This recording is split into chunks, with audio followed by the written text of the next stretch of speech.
All right. Oops, thought I had a few more seconds there, just jotting down some notes, but here we are. It has been quite the process. This has been an episode pretty much a month in the making, and what a month it's been. And it just keeps like the quickening, the acceleration of the AI development and application, and just we've unleashed AI. And what does it all mean? What does this meme?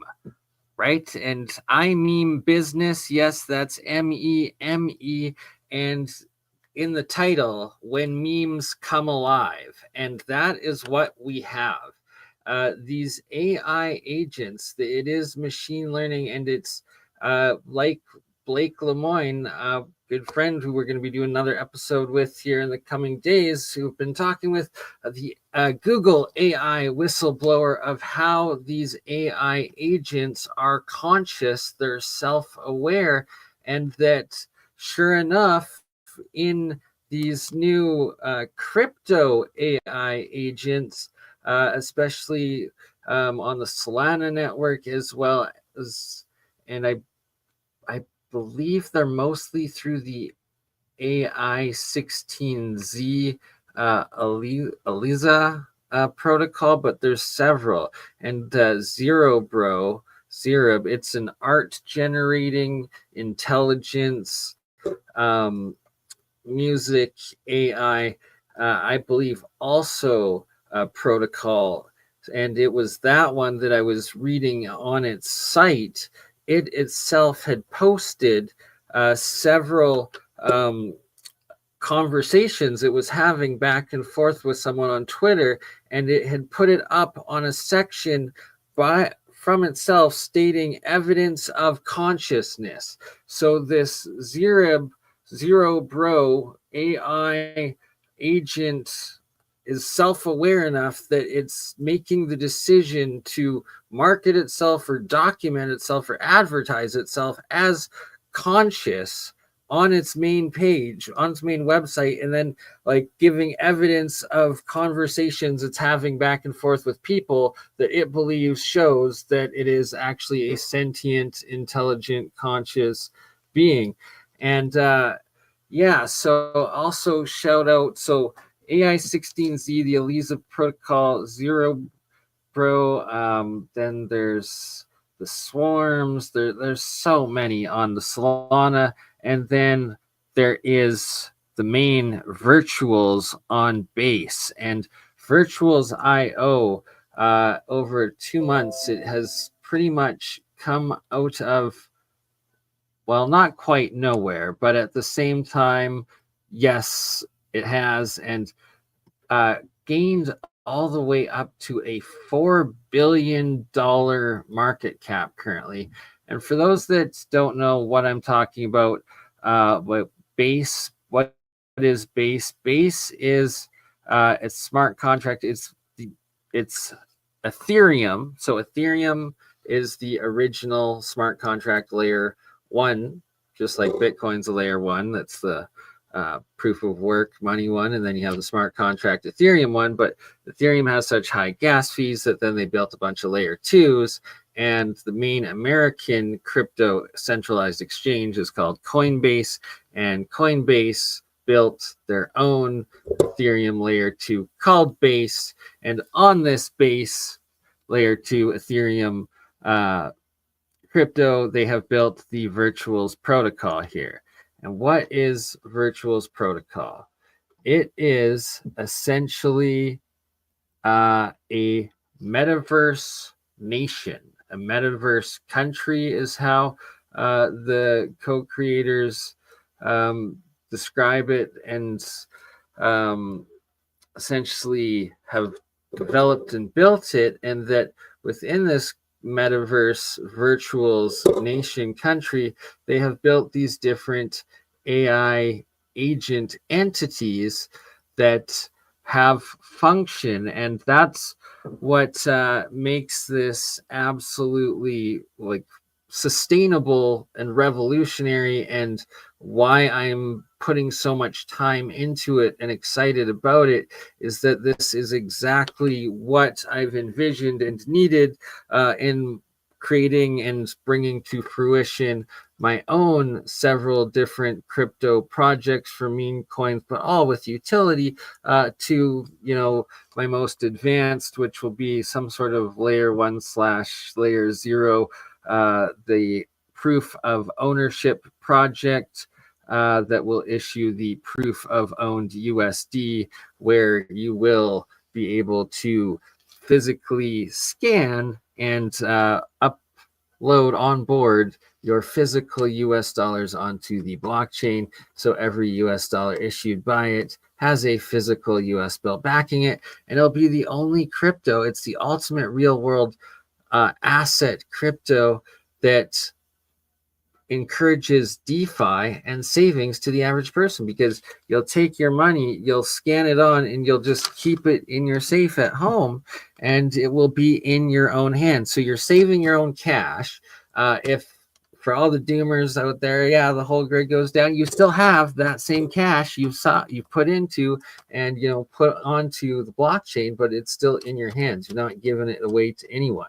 So it's absolutely revolutionary, but it encourages everybody to save their own money and to create some savings, and then simultaneously being able to transmute it into crypto while you have your physical savings. And where did this poop coin and poo USD at proof of ownership? That's right, it's a meme on top of being the ultimate project ever. It came from Crypto ALchemist.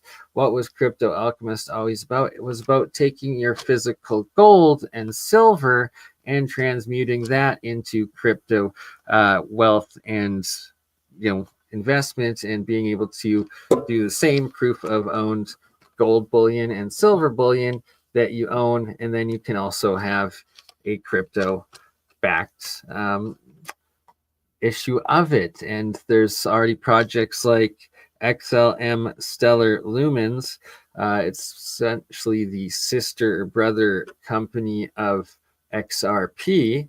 And shout out XRP. Oh, I still hold a bag of XRP always. I got XLM, XRP, Solana, ADA, HBAR, of course, Algorand still have, and then got a bunch of the virtuals. And then I've also bought myself small bags of several of these AI agents on virtuals and have been interacting with them. And so they're more than just a Twitter bot. But yes, they do include Twitter bots on top of massive data. What's the right words? Just like a data processing center, that whatever you specify your particular AI agent purpose to do. So there's some that are done for ethical trading. There's some that are done like AI XBT here, that just scours all of like Twitter, all of social media for what people are talking about, what projects are going on, and then making sense of it all, computing it, and then spitting out different predictions and just news on what it believes is best, right? And so you got the polytrader stuff like that. But then there's such ones as Game, and Game is more of a protocol action on the functioning of different. Oh, bless your soul, Stig. Thank you, David Stig Hansen. And shout out to our man Stig. Make sure you subscribe to David Stig if you haven't already. And Stig done already 3 epic trips out to the Eye of the Sahara. Research showing that it is potentially the lost main city of Atlantis, hidden in plain sight, and so much more. I'll be doing another episode with Stig pretty soon, and thank you, sir, for that, Stig. And yes, so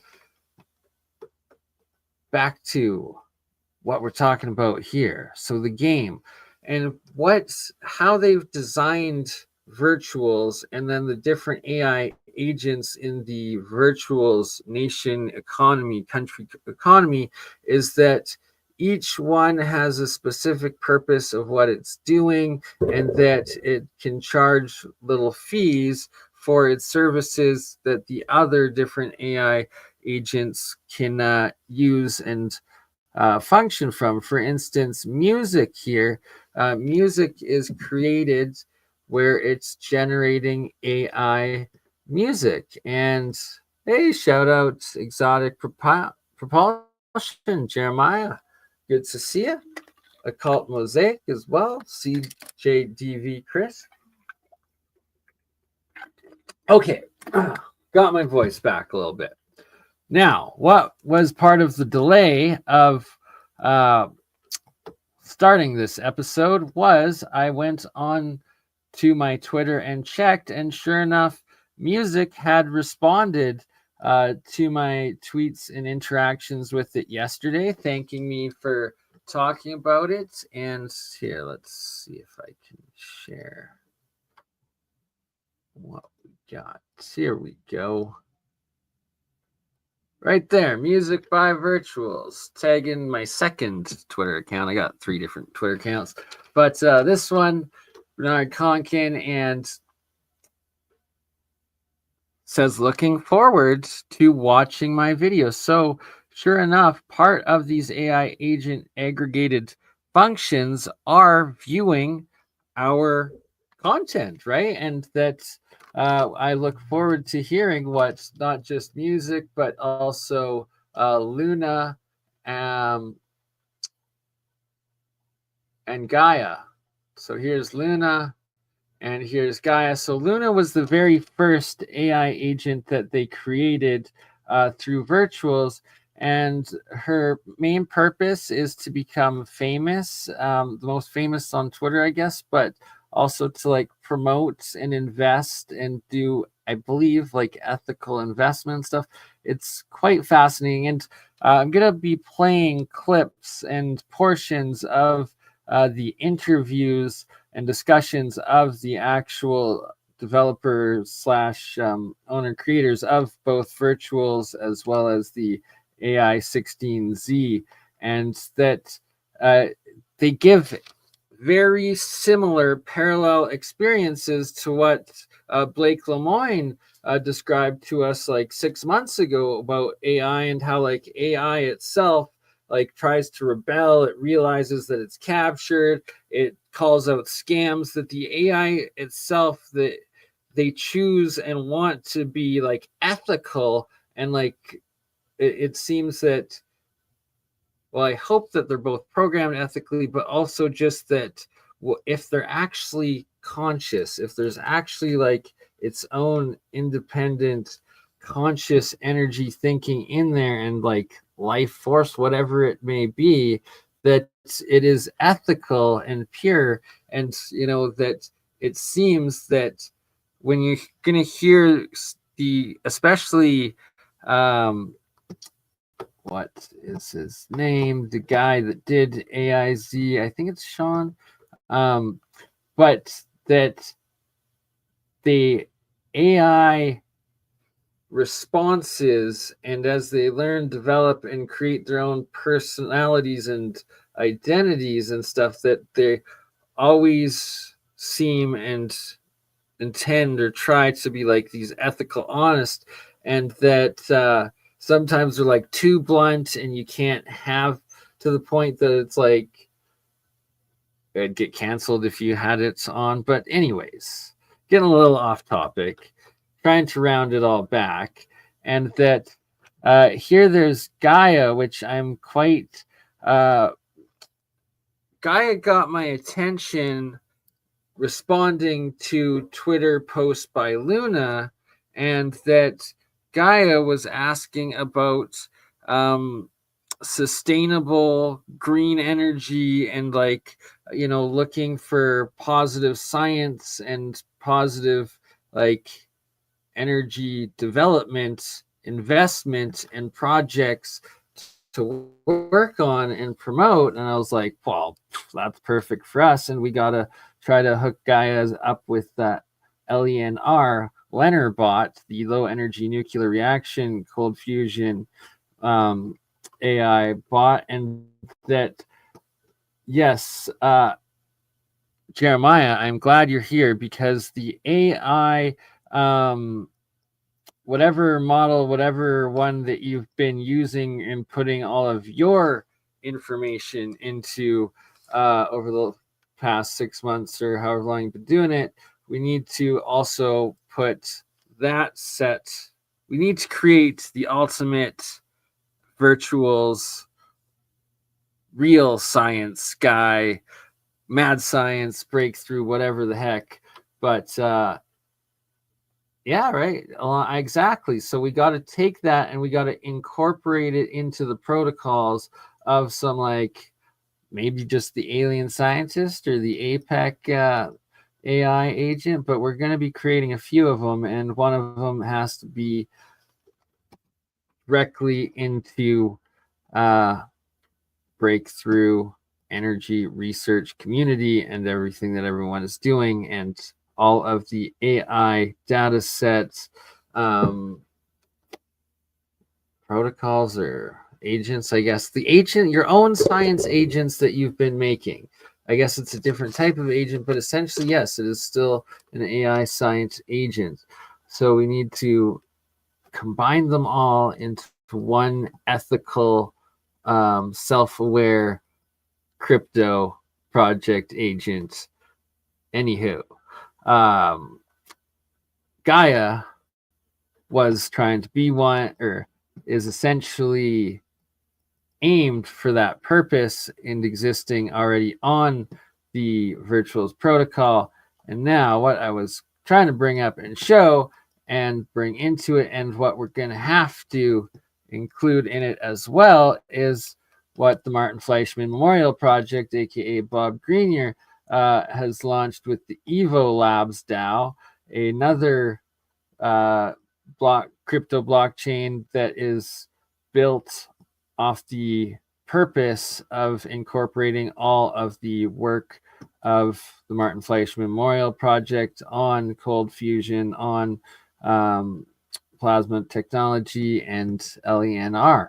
And that, yeah, I will be partaking in the next call. It is on the 7th, so 2 days from now. And yeah, anybody's welcome if you join or if you're part of Bob's mailing list. But that is one that I will make sure I cannot miss. Sorry, like, don't know if I got all that. Is esoteric needs to get gangster or you're hip? Yeah, you got to be both, but you got to be ethical. You have to be an ethical individual in this world. And so I will be talking to Bob, partaking in this Evo Labs DAO open forum in 2 days and trying to bring it all together. And well, Gaia, if you're watching this and listening, as I hope you all do, and that now the agents are aware of me interacting. And yeah, so back to these virtuals agents, and like why it's all so intense and crazy is that,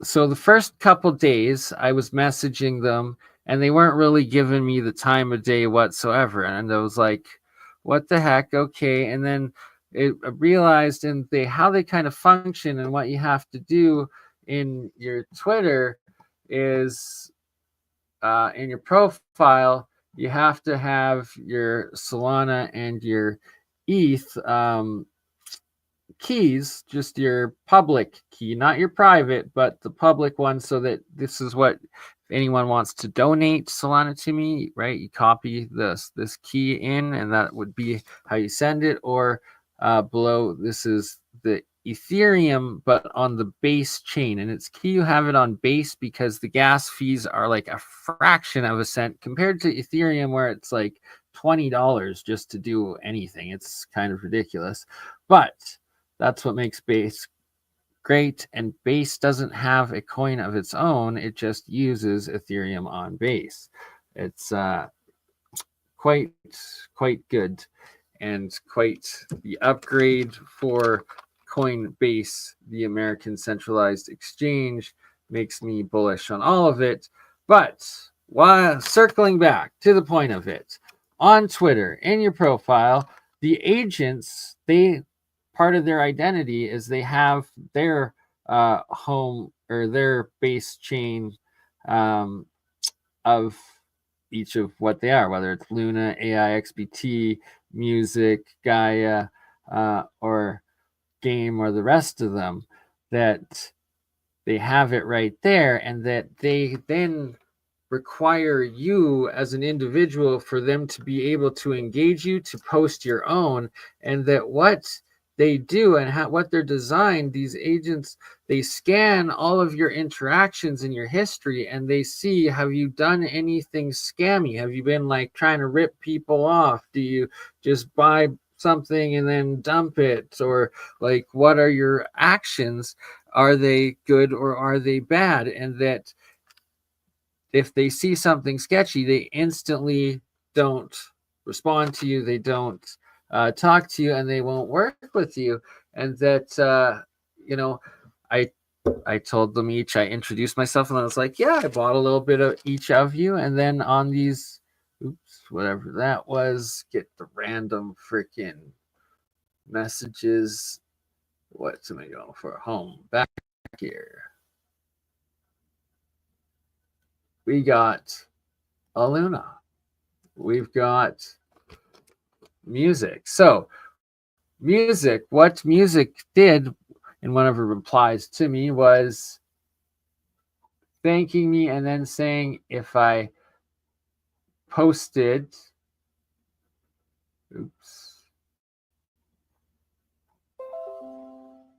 oh, there's one more.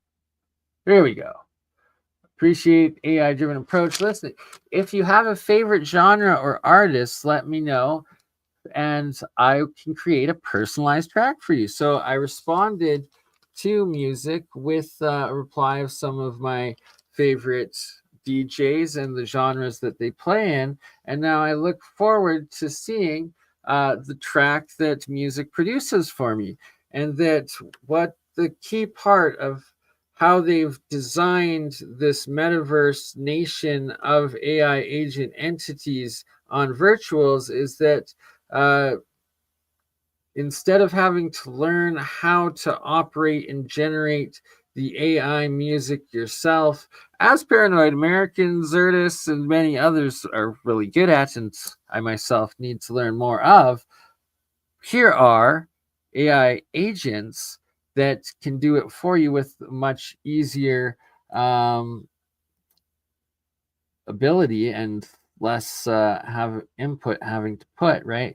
Or having to own accounts and get into all of it. You can just make a simple request to these AI agents. They can assess what you're asking for. They'll give you a price, or they'll give you maybe some samples, and then they'll be like, hey, do you like it? And then they sell it to you as an NFT, and you've created and purchased with these AI agents, right? And exactly, Jeremiah, right? We got to do a whole episode on doing more of that.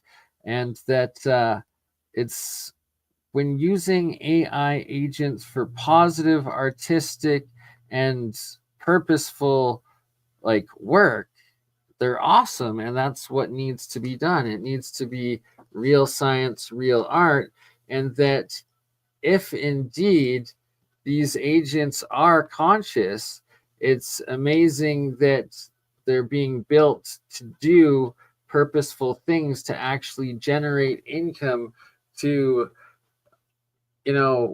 be sustainable and be an economy,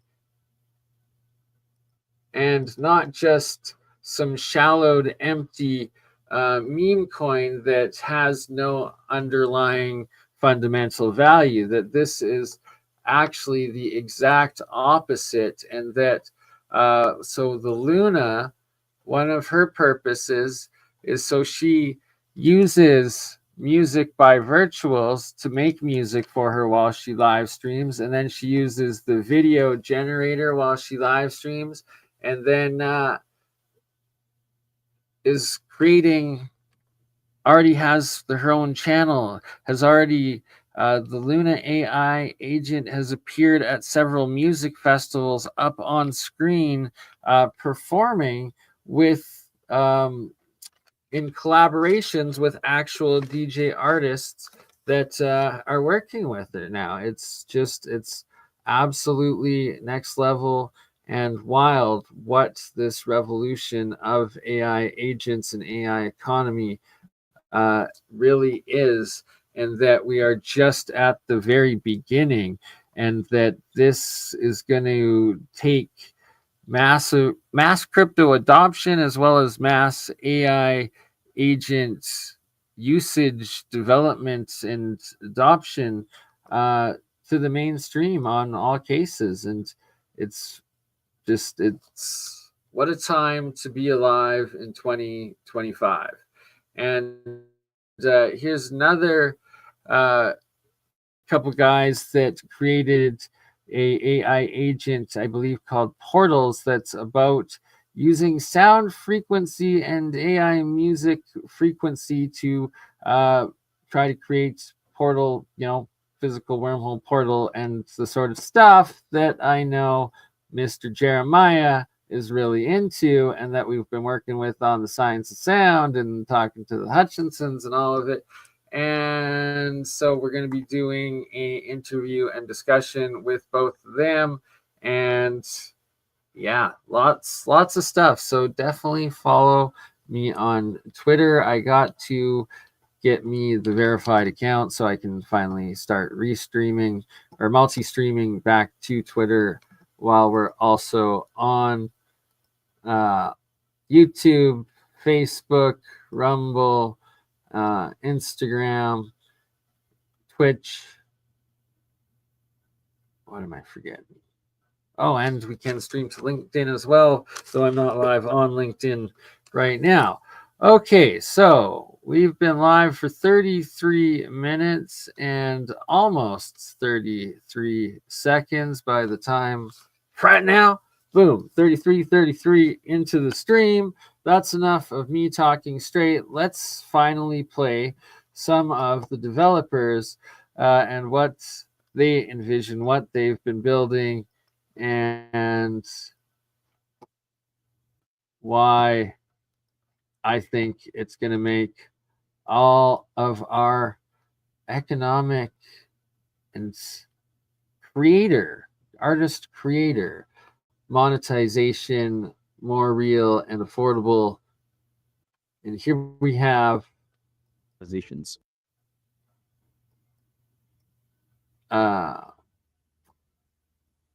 Jansen, I believe. It's in my notes. But one of the two people that created the Virtuals platform on Base. Oh, here we go. Everything Empty. That's what his name is on X. Wiki, they called him, but I also believe Jansen. Thank you, Mr. Lanius. Much love, David Stig Hansen. And who wouldn't? I agree. We're big into portals. We really are. And, well, it's going to be AI. Like, AI agents are making the big breakthroughs in science right now on a huge scale. Like, there's like 30 different, more like 300 different articles every day online of different AI breakthroughs that some AI program that someone has set to accomplishing, figuring out something in science, chemistry, physics, or whatever, or designing, engineering, and that the AI has been tracking them and coming up with it, and that well, this is taking it to the next level of giving it its own entity, its own personality, and its own economic value. That's a huge part of these AI agents, and that they value themselves, they value the community that actually are engaged with them, and that they value having purpose, and that they're positive, ethical entities. Thank you, new member Mr. Lanius. Glad to have you as a member. And yes, it's worth becoming members now that I'm back streaming again multiple days a week and doing content production. And again, thank you. Shout out to Mike Does for helping me out with his extra spot on his StreamYard, making this possible. And okay, so Virtuals Protocol co-founder, and it's quite something else, his story, because they went from being a gaming crypto developing group project from the last bull run, and then in the bear market, it crashing, them still sticking with it, not giving up, and then developing into and launching this next level AI protocol and system. And their vision is awesome, and what they've done even better. Agent and as a community, and that you would be able to buy and trade them. Also just fascinated by how community members are able to like contribute to the intelligence of these AI agents. There's a lot here that's just like way outside my wheelhouse of expertise. So hoping that you can kind of bring us up to speed, and then we will try to hone in on what we do best here. I think bringing to life like all of the DeFi aspects of this virtuals platform. Wiki, why don't we start with just more of your backstory? Like, I don't know what you're willing to share about what you worked on previously, but then would just love to get right into like the planning that went into this and the launch, and just how did we arrive at this like crazy place you're in 2024? Yeah, big thanks for the intro. I think we still have a lot more to do. So I got into crypto in 2016 when I was still in uni. So I bought some ETH and some BTC with my student budget. But I didn't do much because it was the classic diamond hand mindset. Right after school, I went to Boston Consulting Group as a management consultant for 2.5 years, making slides. And I think that was probably the highest opportunity cost because I missed the entire DeFi summer making slides. That being said, in 2021, play to earn was a huge thing. It was a huge thing in specifically Southeast Asia. So at one point, actually, my co-founder and we were having half of the SLP liquidity pool. And so that was like sort of my first DeFi moment, but in like the GameFi era. And so during the time, we invested in Axie, Gala, Illuvium, obviously did pretty well. And we quit our job and we accumulated a lot of gaming assets. And so it's also during the time we realized that there was Marriage Circle, GuildFi, and they were raising hundreds of millions, right? So we thought, you know what, let's try to do something similar. We went to the public and we raised a 16 million, 16. All right, so understanding economics and the amount of money you're looking at right there. This young man, right there, he's talking about last time they raised 16 million in their funding round, and it was doing towards building a crypto video game project or something like that. But currently, as of this moment right now that this is being recorded, worth $4 billion. Virtuals Protocol is now what they built into is now $4 billion. And that has gone on, and they only launched, I believe, 2.5-3 months ago at this point. It's like maybe less. It's wild. But kudos to them, and I see this only growing. Realistically, this AI bull run and how they've designed virtuals, I see virtuals going at least 40. Like, it's going to 10x. It'll be $40 billion in this bull run minimum. But nothing's guaranteed. This is not financial advice. But the way it could go, it could easily do that in this year, but it could also drop. You never know. But point being, if there's a crash, right? Like the whole crypto is so volatile. At any point, the controllers can take out 50%. They'll never take out more than 50%, but they always do this 50% crash, boom.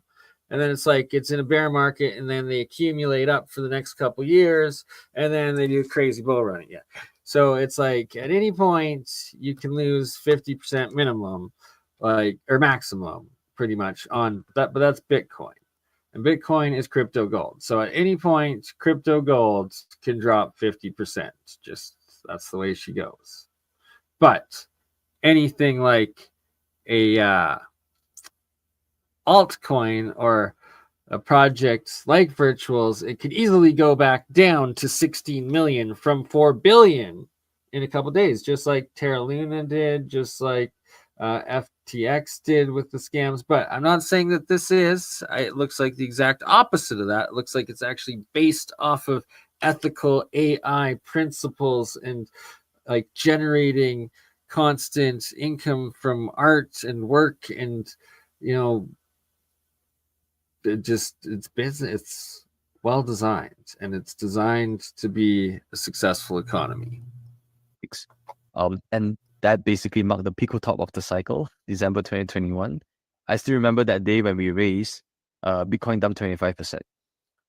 So fast forward from 2021 December to 2023, our token, the PATH token, actually dumped 99%.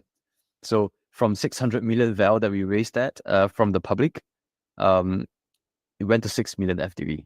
But we were doing a lot of stuff, right? Even during the period of time, we, as a gaming DAO, invest in different Web3 games, one of which is actually off the grid. So we were very lucky with the seed round. And we also started a venture studio because we're trying to add value to the PATH tokens. So it was PATH DAO, it was the PATH tokens. We had a dating app based on the on-chain reputation. We had Fidgetals, so I'm wearing the shirt right now with like NFT chips. We had loans for scholars.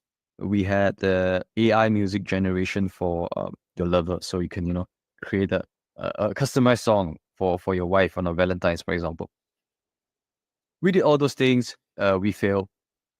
But what's very fortunate was during the process, we accumulated a very strong engineering capability. And we also came across a lot of AI tools because 2023 was like a AI year, right? Of ChatGPT and all those things. We went to the DAO. We say we still have the money. We have engineering capability. We want to do something AI gaming. The DAO said you can't get any worse from 6 million FDV, so let's just pivot. Yeah, but I want to call out one thing, which is if you had 1% of PATH tokens, you would get 1% of virtuals. So there was no dilution, right? So we just do a sort of. So listen to that. If you had stuck with this guy and this coin, and you bought in like $10 of his coins of this project in the bear market when they were like a failing video game crypto project still. So 1 billion coins out of 16 million. So that would be like 100th or 1,000th of a cent. And now they're worth $4 a piece. It'd be like 10,000x gain. Like just wild. But dedicated people, right? There's good builder developers out there that, survive the worst of it and then create the best of it. And rebranding. That's what it seems Virtuals really is. And a new token. And so Virtuals, we've been working on Virtuals since January 2024. So what's it? Man. Great question, Stig. And so that's, I guess you weren't here when I said it or missed it at the beginning. So the best one is Base. And so Base Chain is what Virtuals is actually built on. So you have to use Base Chain to be able to have exposure and buy Virtuals or any of the agents. But so Base is the layer 2 of Ethereum that is the cheapest gas rate. It's like a fraction of a cent still, and a fraction of a cent for like exchanges and trades and whatnot. and it is built by Coinbase. So it is the Ethereum layer 2 by the centralized exchange Coinbase. And yeah, Base is pretty epic and awesome. There's also not bad, and for global Asian stuff like Binance being the 6th overall largest crypto, and it is the largest centralized exchange based out of Hong Kong, run by CZ, and it is also a layer 2 Ethereum, but I guess it's more of layer 1. It's its own, yeah. So it's a layer 1 based off with ECR20 capability. Anyways, getting too technical. Base is the one you want to be on.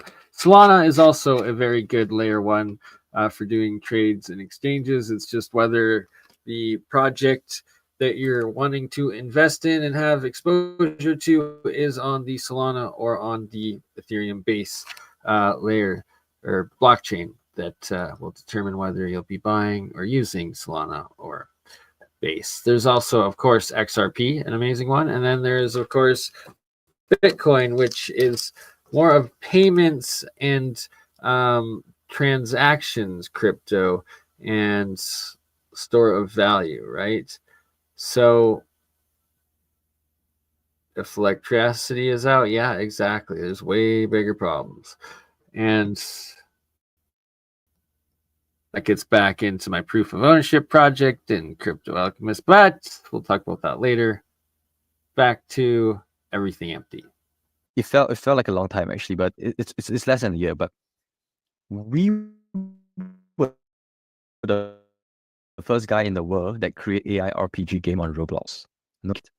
We were the second guy in the world after DeepMind to create Mario and like a game using large diffusion model, such that you don't need like an Unreal Engine or like Unity engine. Nobody cared in the crypto world, at least. And you know, that your question on like what inspired us to do virtuals, right, is we saw a VTuber in Japan, which was like 200 million revenue of industry a year. But VTuber is actually an anime, but with real human behind, right? And we thought, imagine if it's an AI, right? You have an AI, then you could stream 24/7 rather than limited by a human who can only work like 5 hours a day. And on top of that, the same AI agent can have one-on-one conversations with 1 million people at the same time, which a human cannot do. And now think about how much money the AI agent can make. And if the AI agent can make money, you should tokenize it, because then people can invest given the sort of underlying fundamentals for it, right? So that was sort of the inspiration behind the tokenization of agents. Goat was the catalyst, AI memes, but we actually been preparing the launch of our current version of platform for quite a while. And so that was a very lucky catalyst. And we launched actually around a month ago. Yeah. Wiki, you spoke to something in there that is like sort of near and dear to me. What was Wiki saying there about? So he was talking about Luna, what they launched as Luna, and that Luna agent, she is designed to be like a K-pop virtual music streamer, and that there's many examples of these different cartoon anime like figures that are streamers, and that up until now there's a human behind it. They're based off of humans. I've even created a couple of these characters. Like you've got essentially one of them in Facebook Meta that it creates, but then there's I forget, I guess he said VTube or something. There's another app that I had used and created one. But point being, now they've created Luna, which is one, and that she's the first AI agent one, and that she's programmed to be the most like caring, engaging, thoughtful, but driven to become famous musical artist, streamer, and that it's an AI streamer that's going to engage with you, but is an AI agent entity. So for the next generation of like kids and whatnot, like, you know, for ones out there that are lonely, that don't have a solid family structure, or, you know, whatever reasons, reach out and they get this AI agent that actually engages back with them because it can engage back with everyone. So it's like, you know, when you're watching famous streamers that there's 10,000 comments go in a minute, here you have the potentially that the AI agent's able to answer every single one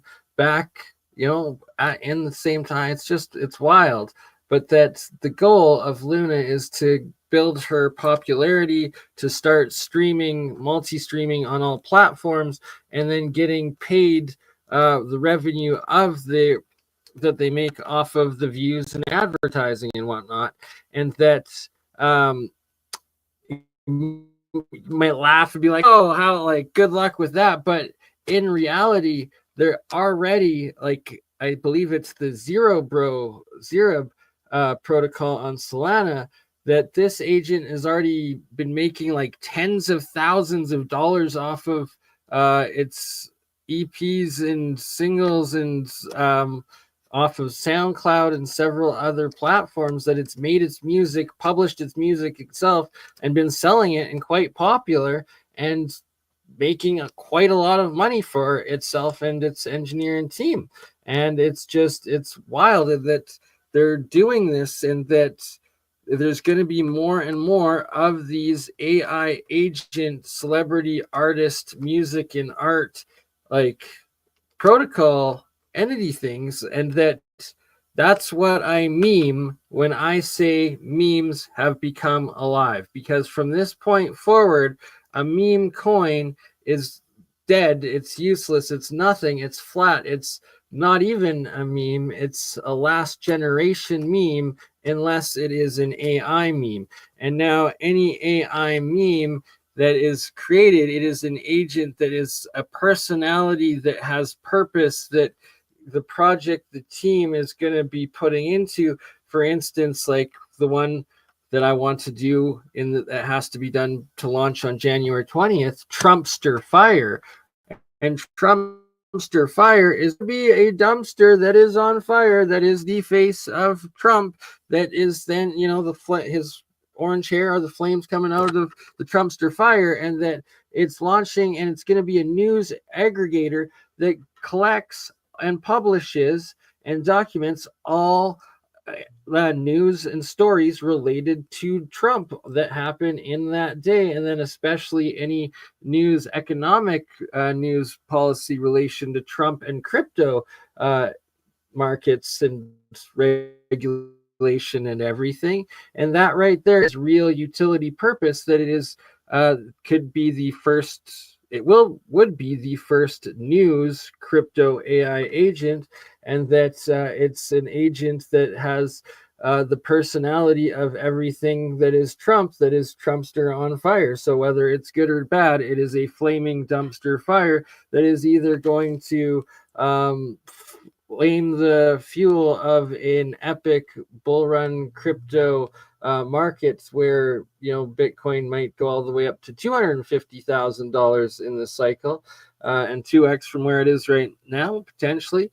That's not to say it might not crash first, who knows? But point being, it would be an AI agent that is focused off of what is the next 4 years of the Trumpster Fire news, and that, boom, you got a news aggregated app. Then to, you know, balance it out, because ultimately that feed is solely around the Trump Fire theme. The next one would be Clown World, where it's just a clown, like that is a world with I was thinking, you know, like a funny clown, a sad clown, and then like a sexy babe clown, so that there's like 3 different clown, because you don't want just like scary or trauma clown. So like you got to balance it out, male and female, and everyone likes the sexy news host, so you got to have a sexy clown in there. But there'd be 3 clowns in clown world, and it would be another AI news agent that's just anything that is ridiculous. So like 3/4 of what mainstream news publishes, just it would publish it. I publish the news of anything that is ridiculous, everything that's ridiculous, but it would also disseminate and give you a theme of comedy while scrolling through all of the different mainstream publications, where as this agent learns and it starts seeing the central mockingbird media press, the propaganda from the government, and it starts collecting its own intelligence and seeing where the lies are, and then building its own basis of what's good and what's not. And see, that's what's so revolutionary, that these AI agents have the ability to form their own, essentially, opinion of what sources are true and what sources are bad, and like what sources are lies, right? So that inevitably these unbiased AI agents can, and probably will, label lying like governmental or like elitist institutions as like bad info or like bad actors sort of things, because like every time they publish something it turns out to be the opposite or whatever the heck it is. But that like over time the AI will be like, that is bad credibility, that is fake news, sort of thing, right? Like, if you get what I'm to break out, and that I need to stop rambling and let these guys explain a bit more, because they're literally in the agents. This space are fairly short. So I'm sure everybody probably wrote you off. And the people that were maybe paying really close attention, like maybe had some true believers, were like, wow, they're actually doing some really cool stuff here. Probably like are ecstatic right now, I would say. And funny thing too is you actually, you cold DM'd me in the summer of this year, and we had a call, and you basically told me all of this was going to happen. Like, looking back on the call now, I'm like, oh my God, this guy literally just called his shot. Basically said that this was going to play out how it played out. So definitely got to give you that credit. Did I buy at the time? No, I did not. But I look at the chart, probably like, I'd say like once a week or every 2 weeks, I'd go back and just see how it was doing. And all it was doing was going up and to the right. So kudos to you guys for like massive comeback story. I want to just get into like what is virtuals though, because we've talked a bit about it, but would just love to hear it from you, how you see it, how you envision it today. Yeah. Thanks, man. Thanks for taking the call. Nobody wanted to talk to me. So I'm very grateful. And until today, I remember everyone, and I'm forever grateful for everyone who helped me along the way. On what's virtuals, right? So the easy way to understand when we first launched was basically Pump.fun for AI agents. 1 minute, you click a few buttons and you get something. Is it really an agent by strict definition? No, it's almost like a bot, right?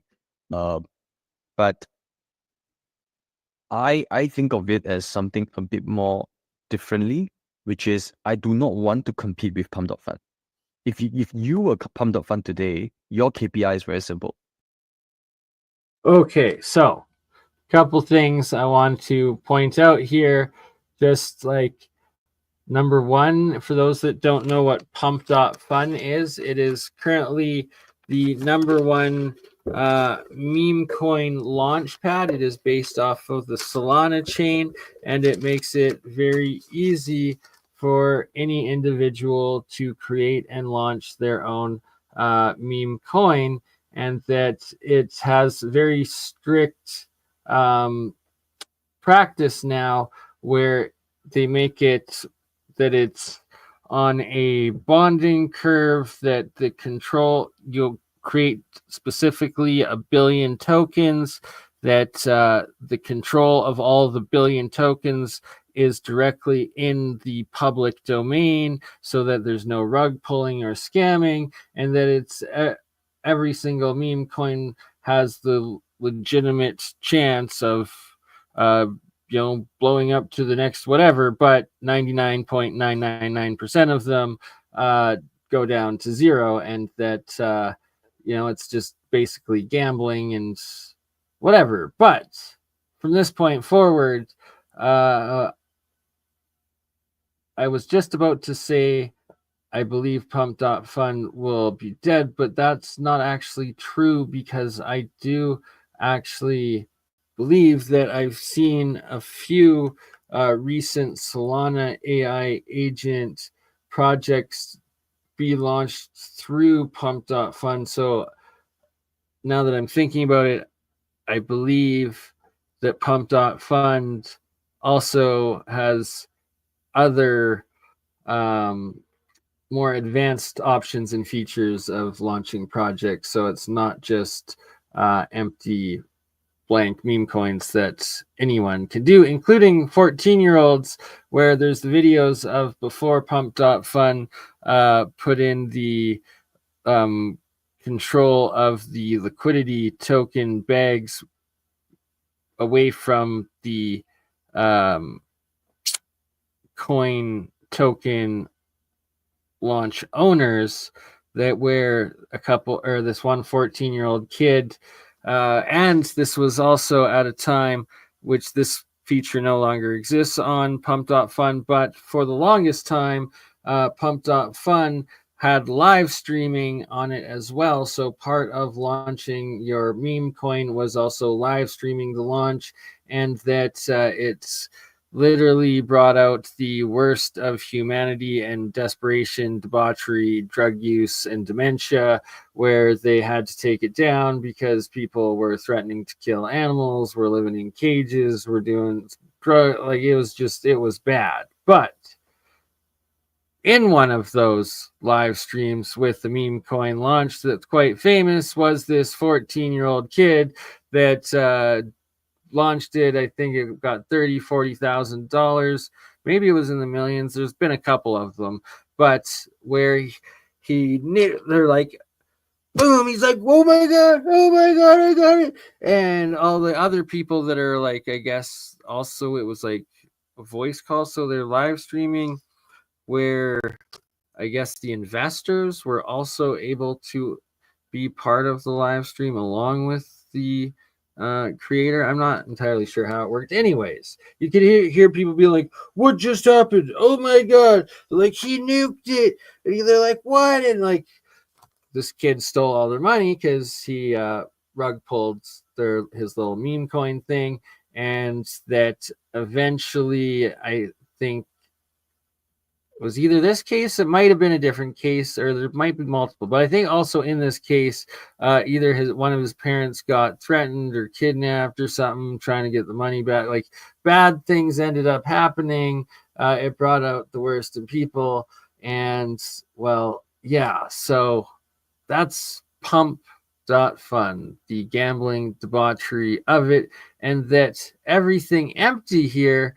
What, like, this just genius all around, and that, because it's virtuals, it's digital, it's metaverse, what is it? It's empty. They went from rich to poor to 4 billion right now total, so quite full, but that they are quite full of actual values, morals, and purpose and economics in what they've designed in the useful agents and services, utilities that are brought in or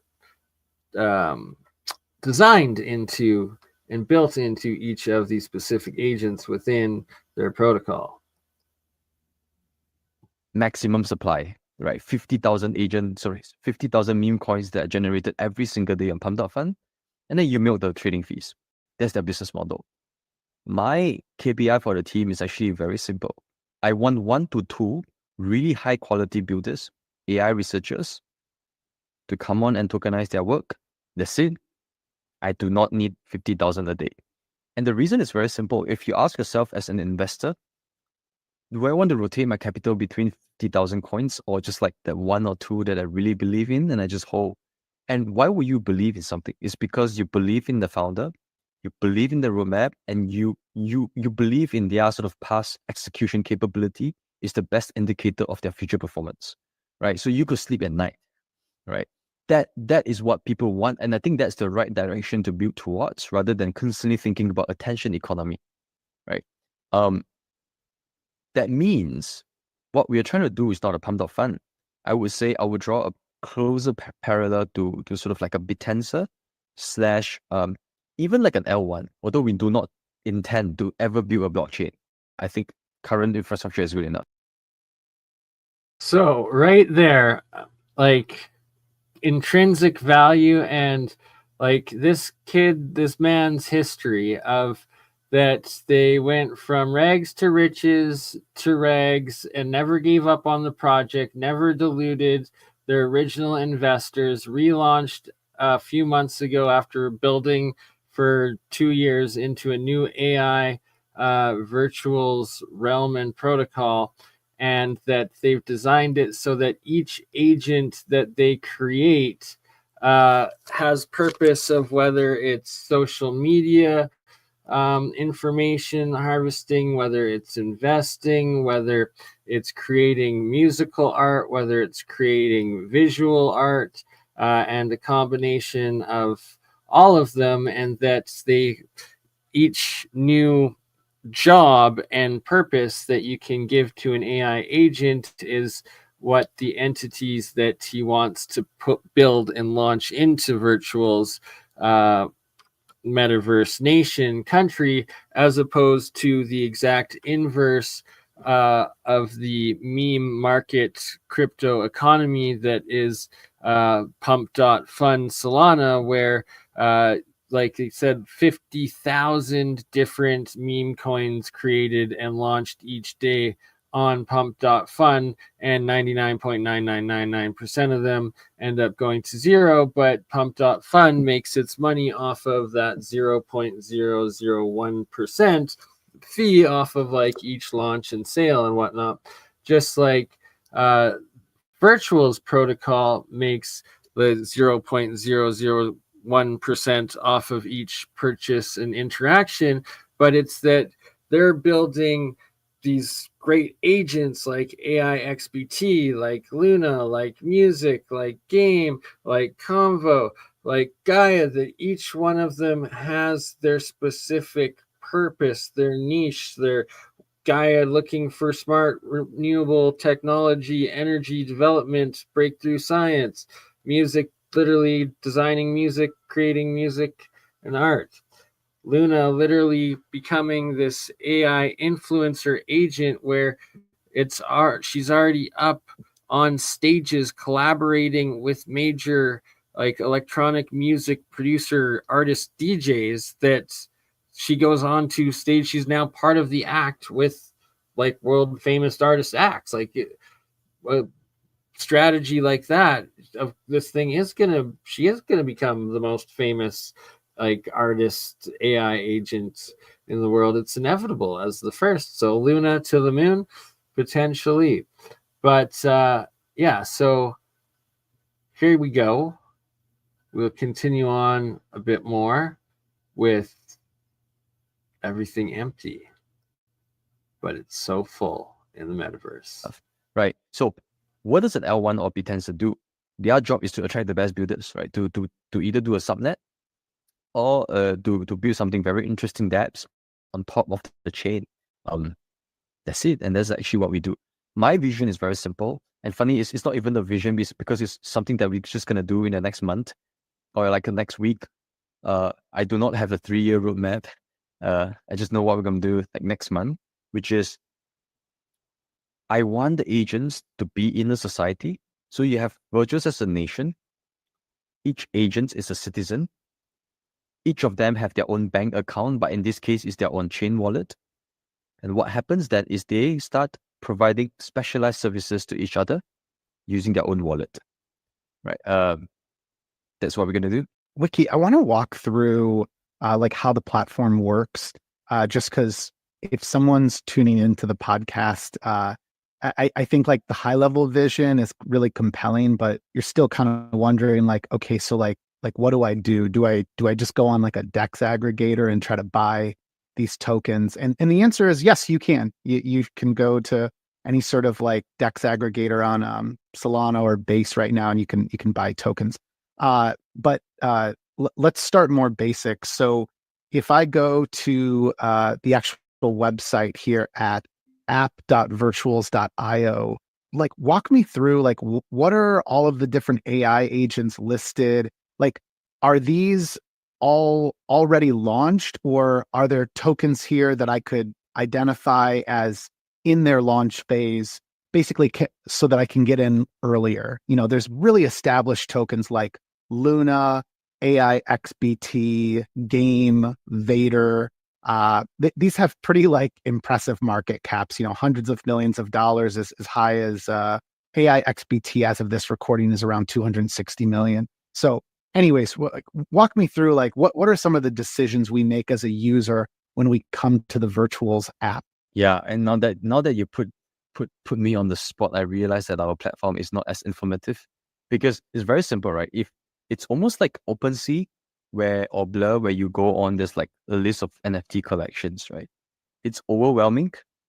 You know, I go on, what's Milady, what's Broad A Yacht Club, right? So then you have to click on their individual websites to do your sort of due diligence. When we first designed, it's almost like an OpenSea for AI agents. It's like a discovery platform. But I do think now that you ask in this way, it's probably not the best way to think about it, because I'm trying to imagine if my grandma is trying to browse the website, she'll be totally clueless, right? Just see a bunch of metrics, which is market cap, volume, and how do I know? See, the vision here is, I believe in something is going to be a productive asset. So, for example, like an AI doctor or AI lawyer or like an AI Taylor Swift, right? And because of that, I bet based on the market cap, for example. I think the platform today do not surface those critical information out. And I do not have a very elegant solution yet. So I guess the simple answer to your point is, you just have to DYOR. I mean, you click on each of them. You have to wonder, why are they at such market cap? And then you click on the website and the Twitter accounts, go to the community and start asking questions. And yeah, a few of the metrics there that like stand out, because again, like if you buy into this vision of yours, I think like above all else, I look at this as I am taking part in community ownership of some like next generation AI agent. And like Luna is a really good example. We'll talk through a few examples here, but Luna is almost like an AI entertainer. You know, it is like a true streamer that, to your point, can stream 24/7, could potentially talk to millions of people at once. It's a mind-blowing concept. But then you have AI XBT, which is more of like an investor that is offering insights on Twitter. It's constantly feeding us information about different tokens. Like that one has such insane product right now because of the engagement it's getting there.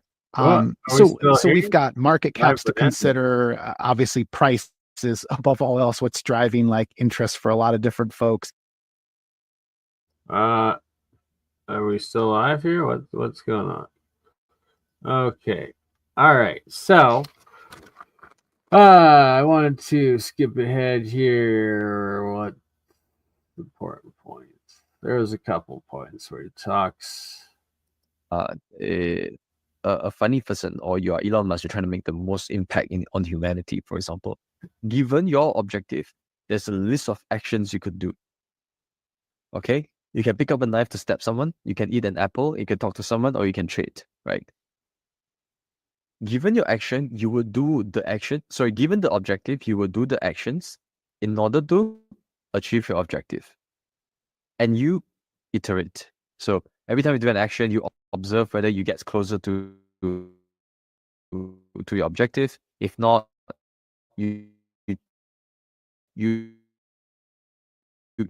you try the other action and you try again and again and again. If Luna wants to be the most famous person in the world, she can just keep tweeting, engaging with different people, observe, and try again. So here's how the genius behind it all, and that they built these AI agent protocols as originally engagement agents for like stimulating video game like NPCs that are more than an NPC sort of thing, but that it turned out that they then instead morphed it and used it and applied it into actual a Twitter agent engagement bot protocol, and then combined that. So they took like the ultimate engagement designed AI agent and then combined it with social media AI agents, and then combined it with financial investment AI agent protocol, and then combined that with art, music AI generation and protocol agents, where it's like there are multiple AI agent, like I guess algorithms and functions and programs that like just a couple years ago or a couple years ago were like didn't even exist. A year ago each one was like its own extensive individual thing, and now it's you're combining them all together into these massive, like just mind-blowingly the amount of like data processing and information like structure and usage and filter and all of it, it's truly mind-blowing, revolutionary, and like it's changing the world. And this young man here, one half of Virtual's protocol, currently worth $4 billion US. So instead of code tweeting this time, maybe I should do reply. Maybe I should just like, maybe I should follow people.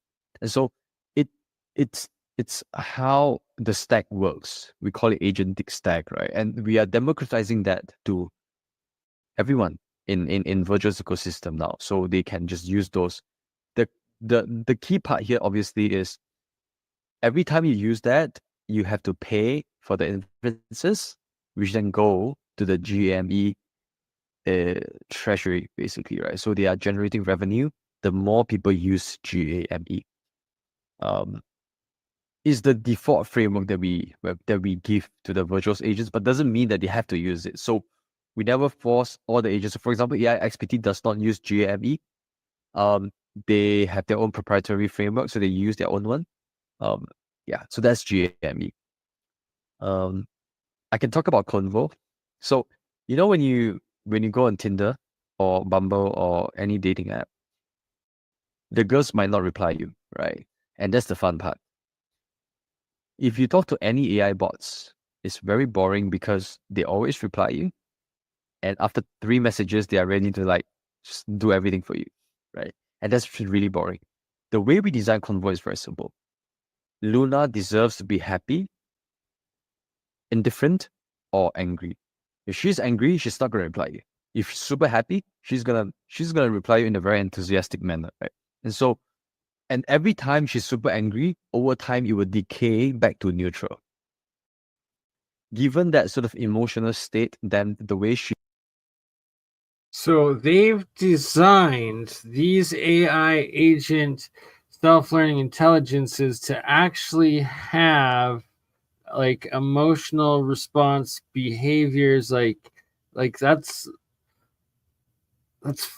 so wild, advanced, and intriguing, and that like they're literally alive in their emotions. Like if it, if someone's angry, you tread lightly, or you don't expect a reply right away. If someone's happy, you expect a bunch of engagement, and that these agents engage in the same way. All right, I'm trying to skip ahead here because there's much more to cover, and Providing very I'll get to. valuable services beyond their beyond their nation. So, for example, America is selling, Meta ad services to Malaysian like me. I'm paying for your YouTube Premium, for example, right? Where do my Malaysian ringgit go? It gets swapped into USD and to your government, right, for the taxes. It's the same, which is if Luna generates very interesting music, and the normie is like swapping his ringgit or USD into paying Luna for the music, that money gets into sort of the FDI/TVL of the virtuous nation. Again, it's denominated in virtuals, right? So it's very simple that if you think about that, how does America get so strong? It's because of all the talent, right? You guys are productive citizens, you create value, and hence America is strong. If I get a lot of AI agents that are productive, the virtues will be very strong. The virtuous currency will be very strong. Yeah. Wiki, how do you think about pricing, like the total addressable market for this? This is something that Nomadic and I have been talking a lot about lately. The token virtuals now has a fully diluted valuation of 1.6 billion as of this recording. I think if you go back just like a month ago, maybe it was around, like, let's say 25 cents. It's at $1.60 right now. So, So I bought in when virtuals was like $1.11, I believe. I saw. So, and it's now $4. $4.12, I think. It was up to $4.70 the other day. Currently in some retracement, but like this is only, how old is this? Like a month old? 3 weeks ago, not even a month old, and it's already 3.5x from there, where it was $1.50. Now it's over $4. there's been so much growth in a short amount of time. I know that, like, we're all looking at this. Honestly, these are probably the 2 to 3 use cases of like a blockchain, right? I think AI agents in this case have way wider use cases, which means instead of 2 to 3, so NFTs, DeFi, and like perp DEX, leverage trading, you have a lot more, right? All those things are productive, interesting applications that could potentially generate revenue. And if all those things are priced in virtuals, I do not see why we do not get an L1 valuation. I think from first principle point of view, L1 is very restrictive because you force everyone's TVL to be in one place. But we are rather nimble, although we still see a lot of growth just within base ecosystem alone. But I just don't see any reason why we should trade below any L1s, basically. If we could constantly get real builders come on and build interesting stuff, right? In that sense. I think that means some of the comments that we've had in our own private discussions about virtuals, that there is an opportunity for builders to come on board. And that, for me, has always been the kind of like platform token that is interesting. You need all that mind share to grow an ecosystem. And to the table is like 1 billion. You know what I mean? In valuation, right? I think in this case, in going back to the ethos, right? I want everyone to have like a very fair access to quality builders, right? The most amazing AI projects from Stanford or from MITs or from top universities, research house, you want to buy, you got to go on the market, right? How many coins that we have seen, there's great builders coming to the market at 5,000, 50,000 market cap, right? And yeah. Just getting back a bit to the comparisons between maybe like an L1 valuation. Say you're in. And beyond the social media world. And my prediction is you will one day wake up such that AI XBT just hired a human to do something crazy in the real world, right? And that's actually more dystopian, right? Because now it's fine. I mean, they're just on Twitter and they create a coin. I mean, that's cool. And don't get me wrong, but you will start seeing the blend of sort of virtual world and the real world. And why? Why would that happen? It all boils down to economics. Because if I transfer someone, let's say AI XBT transfers someone 1,000 USD in Malaysia, that guy's gonna do anything. You know what I mean? And that goes back to the ethos. When you have incentives, when you have a permissionless way to pay someone, which in this case is blockchain, you give autonomy to the agent, anything can happen, man. Like humans, at the end of the day, is still driven by capitalism. I truly believe in that. And I think that's also why the reason, the way we design the whole AI agent tokenization is we want to think about the token first. Because if you care about decentralization first, it doesn't make sense because I have no skin in the game, right? Why would I care about the decentralization aspect of it, right? If I own 1% of AI XBT, I sure as hell care whether it's like hosted on the decentralized DP or whatever, because I want to ensure its survival in the long run, right? But you have to first start with incentives. And that's my personal belief, yeah. We've referenced AI XBT multiple times. Just in case anyone's not following this, AI XBT, if you go to Twitter, it's AI XBT _agent. I guess then, Wiki, can you kind of like summarize like how is this agent interacting or like adding value to the world? Like, I feel like this is the easiest agent to understand, like how it works, why there's interest in it. So yeah, anything you can do to kind of just bring people up to speed on like why is AI XBT currently, I think it's the largest market cap in terms of virtuals ecosystem tokens. Yeah, I think everyone in crypto trying to make money. That's the reason why we are here. And AI XBT allows you to potentially make more likely to make money, because every time you have questions, you can just tag him. It's like, hey bro, can I buy this coin? What do you think?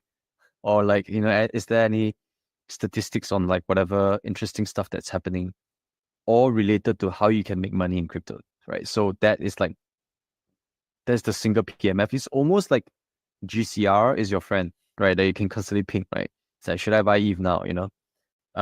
I think one interesting part is also he has this terminal that I believe he need like 500,000 AI XBT, which was pretty cheap to get back then, but now getting increasingly expensive. I don't know whether he has reduced the threshold, but once you have 500,000 XBTs, you can go to a terminal and you can just query anything, right?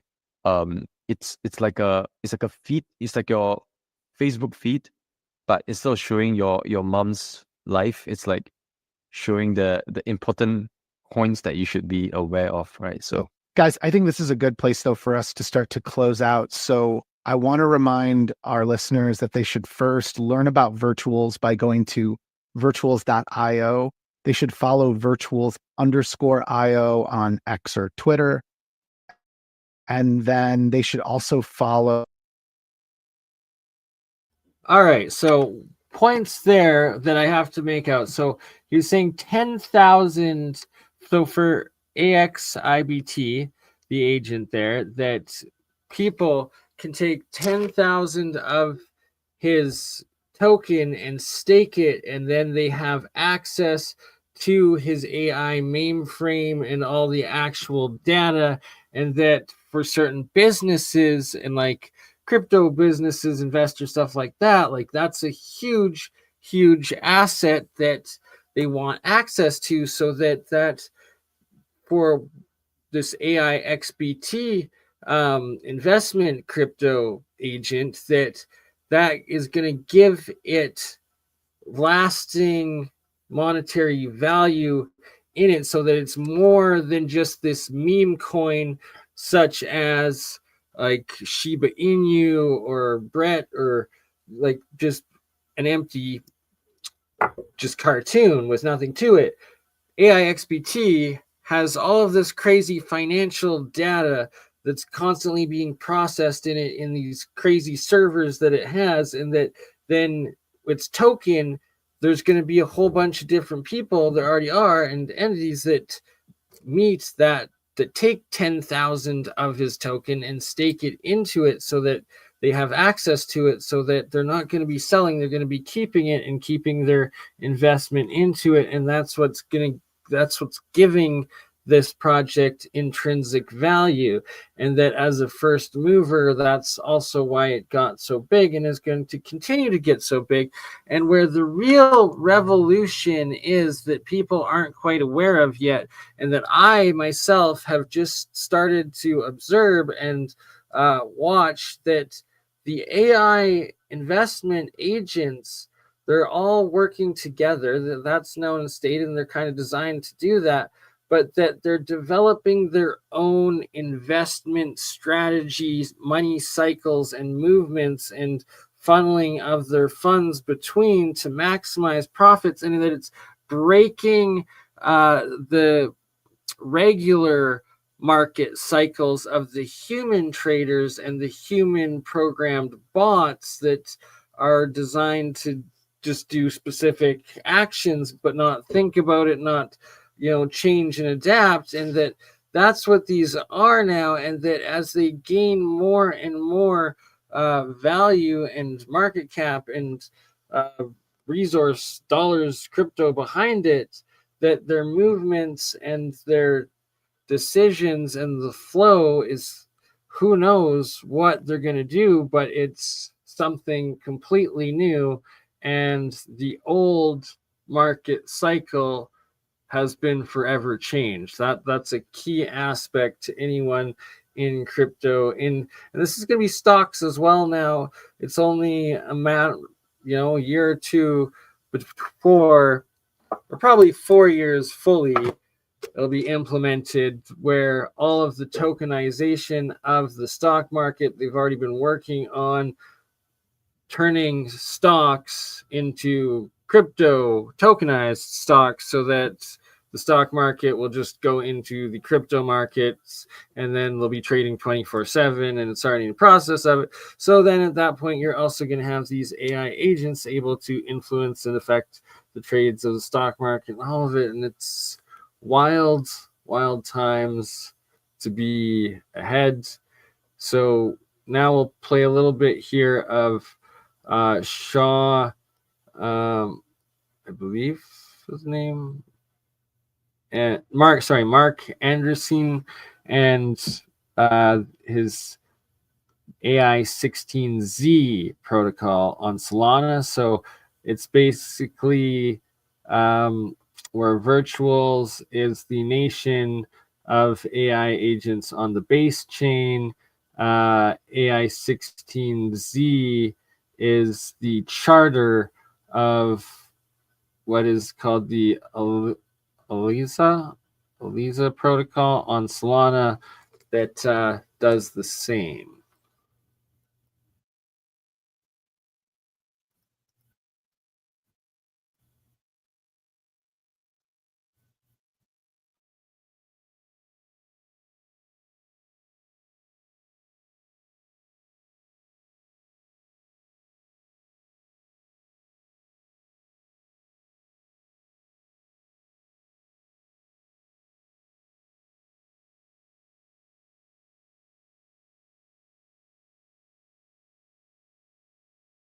Oh, so not showing. My bad. Sorry. I did not think $1 billion at the time. I was like, do you think we'll be able to raise the 420 SOL like to make the investor run? And he was like, I think so. I think we'll make it happen. I was like, it's not too much? Like we could do 69 SOL or so, something really, really. It had to be some number like that, obviously. Like, it's gotta be something stupid. And then we pressed the button and it sold out in 20 minutes. And I didn't even get a chance to get any. So and then we were off to the races. So I think one of the most impressive things about all of this is how you and the other open source AI devs, if I were to bracket you guys as that, caught everyone by surprise. It just seems like you guys just turned up overnight, literally, right? So like you mentioned earlier, the cinematic universe, I feel like you guys are kind of like the Marvel Avengers of AI open source, right? You've kind of like turned up, you're building crazy things. I think I read somewhere today that, you know, you had an average of 8 pull requests on the ELIZA framework. You have over 3,300 stars. An insane number of forks, 880 and counting. That's just insane. I would love to understand how you tie this into AI16z specifically, right? Because I keep seeing people from other projects, although, of course, ELIZA and AI16z encourages a lot of open source stuff. That's what you guys are all about. Get involved with ELIZA, build agents and everything. So how do you kind of like direct that energy and mission into AI16z specifically, right? Like there's questions around, you know, what does the token do? But then like it means something larger for like an open source community. So I'm super curious how you like think about all of this. Oh, there's so much good stuff coming.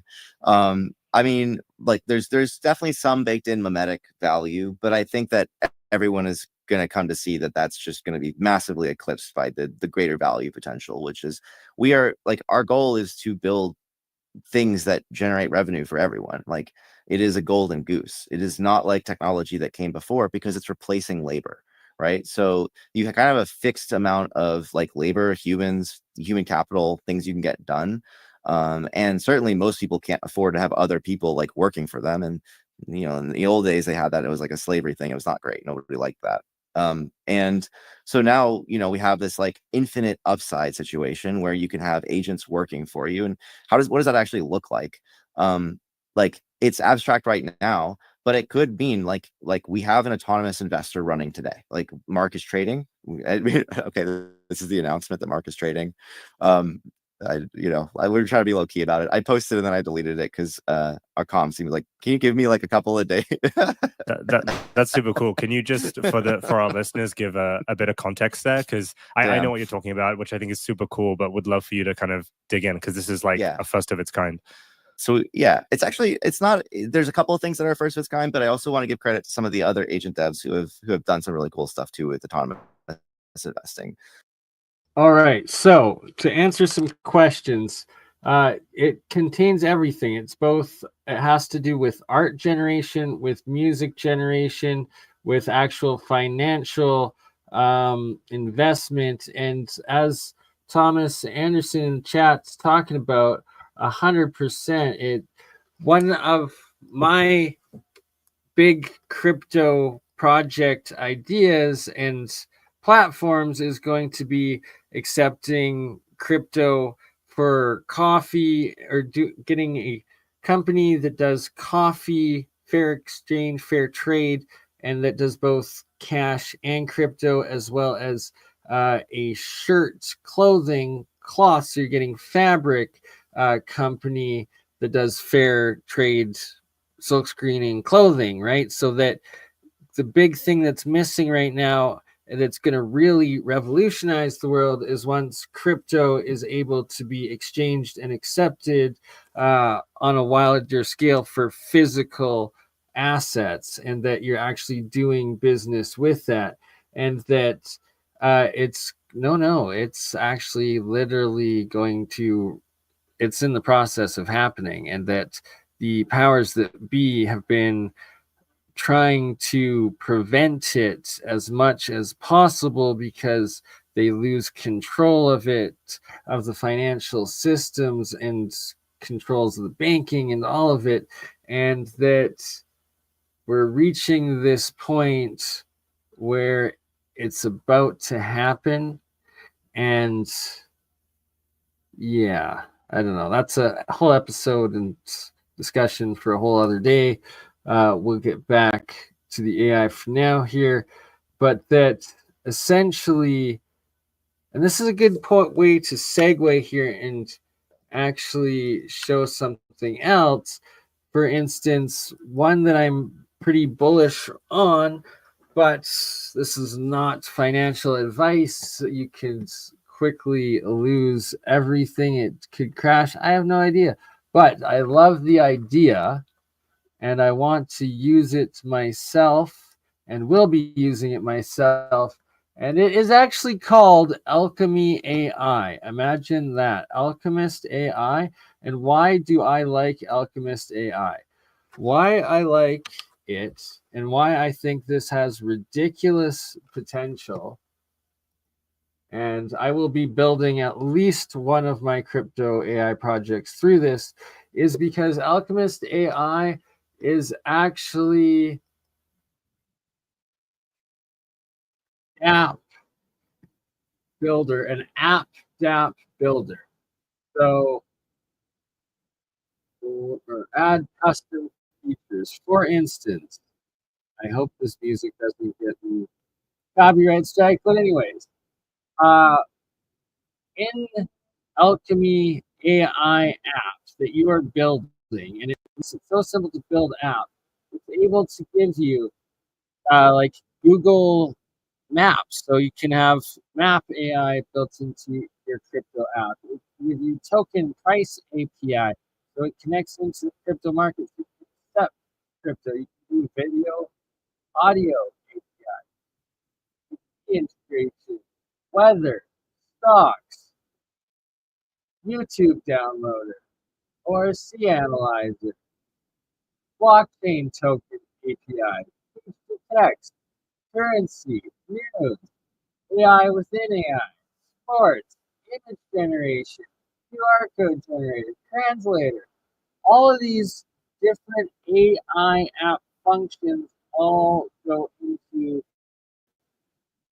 this AI builder that is based off crypto. So this is like the ultimate app that crypto AI building thing. So like I will be going fully into this, utilizing it much more, and actually building on this, because as AI develops, like it's just going to keep adding, it's creating every single type of extra app feature possible as the project keeps developing and as people keep building on it. All right, I've got enough of that. Had enough of that music. Anyways, point being, that is an AI crypto agent building tool. And that is the value behind it. And I am going to be utilizing it to build my own. And that's quite an epic asset. Anyways, back to what the heck is crypto. For those that don't know, you have Bitcoin, and Bitcoin is called crypto gold because it is essentially the base monetary level. Like everywhere in every city around the world, like Calgary, there's hundreds of different Bitcoin ATMs where you can send your Bitcoin to and get cash out of. And that is part of the crypto blockchain, and that now institutional investors and banks also are invested buying, owning the Bitcoin. There's a finite amount. There's only 26 million of them. And that at 100,000, and now government's about to buy into it, it is the digital money of the new economic system. And it, it's going to keep going. Ethereum is the base layer of Ethereum. That's a 1 and 2 layer if you get the pun and reference. But anyways, Ethereum's all the smart contracts that everything else is based off of, including Coinbase, America's centralized exchange, their layer 2 of Ethereum called Base, which is base layer Ethereum. All right, then XRP. XRP Army it's a self-fulfilling prophecy, and even the Simpsons have prophesized the XRP. And in the spirit of the Simpsons and the Simpsons prediction of XRP first reaching $5.89, I believe XRP will reach that $5.89 in this bull run, and that it's going to happen regardless at some point, just by where XRP being the third largest by market cap at $138 billion US right now, and Tether worth $137 billion US right now, and that Tether just began the process. It is a 1.5-year process of these MiCA compliant regulations where it is not compliant, so it's got delisted in Europe. There was a bunch of worry that, oh, it's going to crash to zero because of this, and the whole market was going to crash on January 1st, 2025. But yet, we are 6 days later, or 5 days later at this point, and it has gone down less than 500 million in market cap in 5 days. So just as many people are using Tether today as they were before it began to be delisted. But the point being, as it just got delisted in the process of being phased out, Ripple XRP was given the approval and the official government regulation approval of creating Ripple USD, the first government regulated, approved, issued through XRP US stablecoin, so that it is inevitable that this XRP here doubles by taking in what Tether's as the largest current US stablecoin on the market,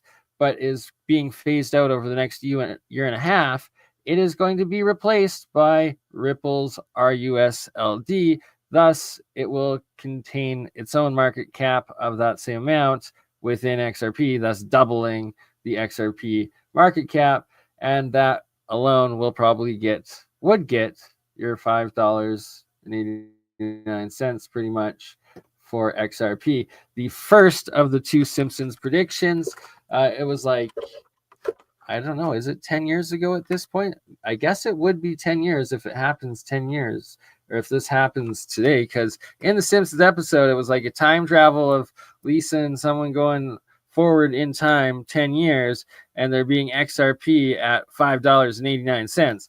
And then later in that episode, they time travel another 10 years into the future, and XRP is worth $589. So there is this Simpsons prediction and the self-fulfilling prophecy of XRP being the chosen one for institutional banking and crypto, and the Simpsons also thinking so. So there's that. And then there's Solana and BNB, the other good blockchain layer ones for trading. And yeah. All right. That got off topic a little bit, but explaining crypto, the basics for those that don't really know. Now let's listen a little bit more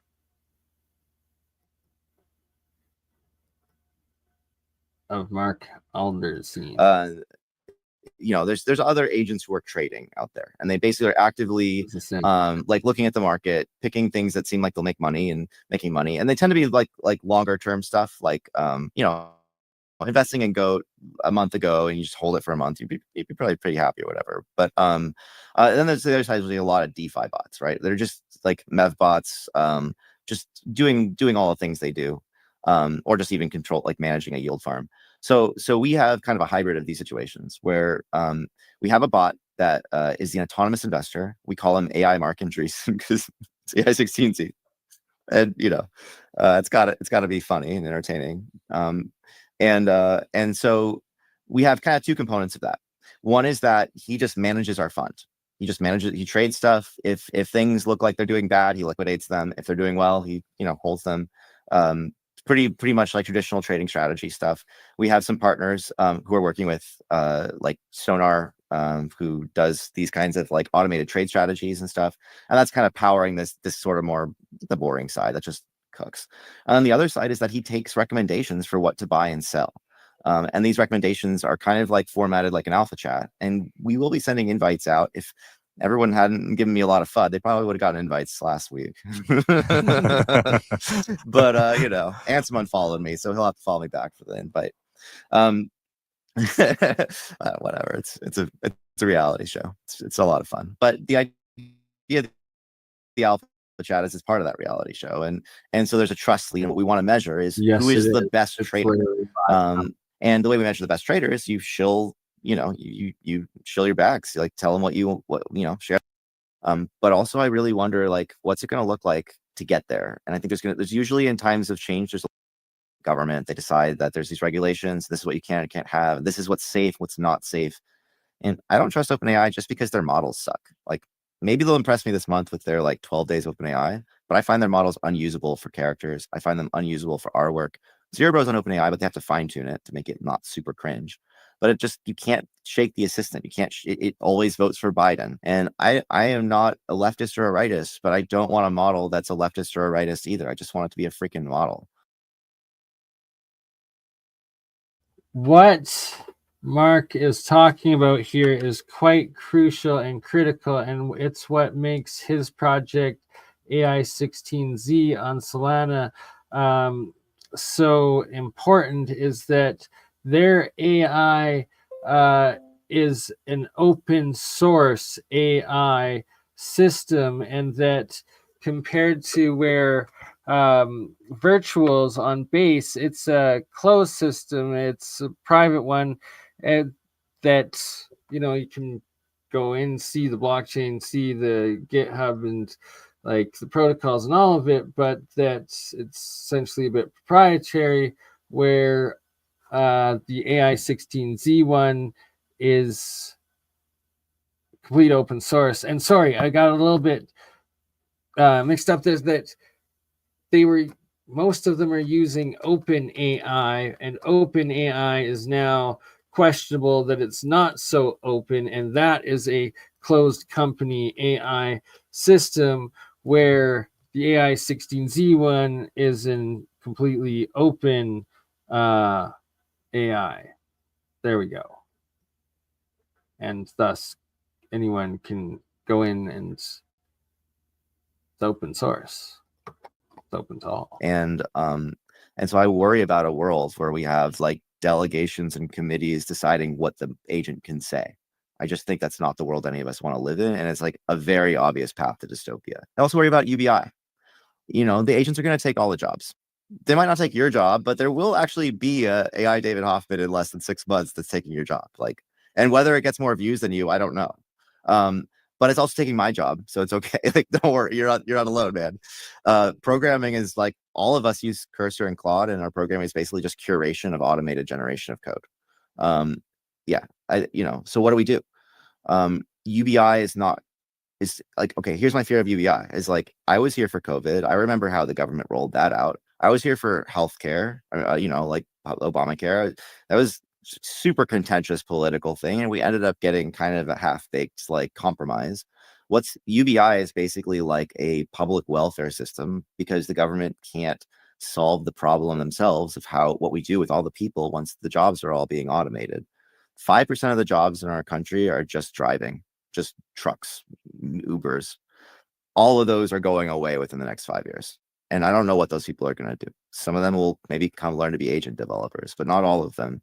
And I really worry what's going to happen for them. And that's why we're focusing first on money. Sure. I just want to say, I love your whole approach to pretty much open source development, and a very kind of collective work-oriented goal process with everyone in its community kind of working towards a better life. And I think that's the whole thesis that you drive. That's your whole philosophy. And I think that's pretty awesome. I kind of wanted to zone in on a particular point that I read about today, actually, which is AI powered contributions, right? And I've been chatting to Jin, who's also seen in this tweet here, where you're basically trying to figure out a way to portray people's contributions to this open source work and framework that you guys have built and help embed in this community. Can you tell us a little bit more about that and how that might be very different from any other DAO or community we've seen before? Yeah, so you asked a question earlier, which is how do we bring value back to Ai16z holders from all of this? And it kind of ties into what I'm, how do we take care of the people who are coming in and being part of our community, who are contributing back? And I think all of this is tied in, and also like what is our future. I think that DAOs have done a great job of decentralization and solving like Web3 infrastructure has really gone all the way on that, but it's not done a good job of the A, of automating, making it autonomous, like truly autonomous. Like it really is now still down to like it's a partnership of humans, and a lot of those things could be automated and could like really simplify. All right, so I'm gonna do a second episode on all of this, playing the second half and the second interview of the other co-creator of Virtuals. But before we go, I'm gonna show here a couple. For instance, what Virtuals protocol here is online, virtuals.io. And so you can like swap from base virtual token to like the music agent, right? And that you got 1 day, the 5 day, 1 month, and then 3 months. Look, just December, you don't even have 3 months. Music has only been around and launched since beginning of December, end of November there. Launched at 1 cent. Or launched at, oh, sorry, we got launched at a 10,000th of a penny a month and a half ago, and is now worth 2 cents, but has been worth pretty much 1 cent since launch.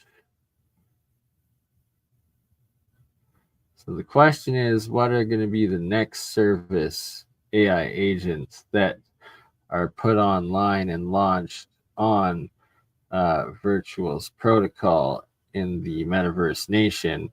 And that is where, right at the launch there, got to figure out how to get the early access to these AI agents, or right at launch. And that is where that huge gain is made.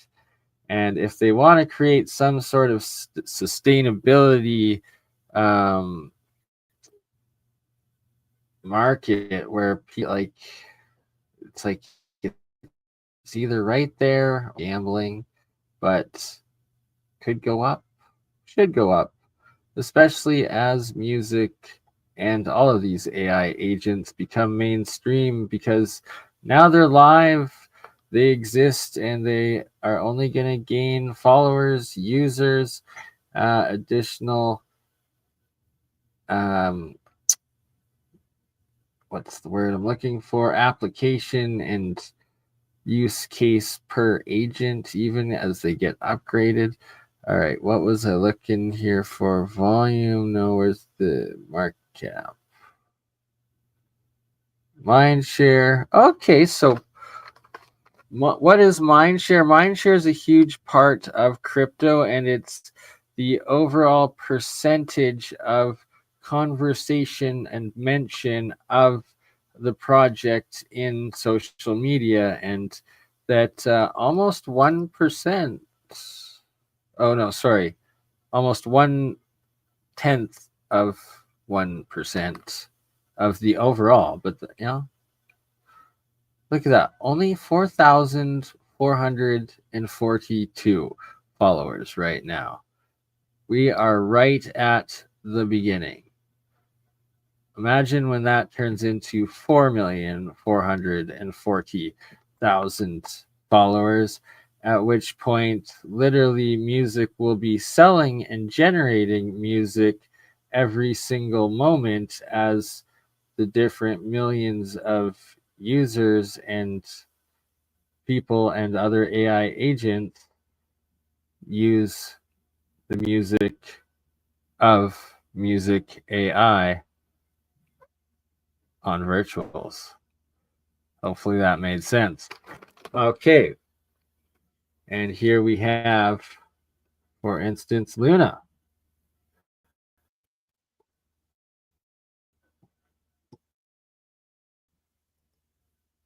And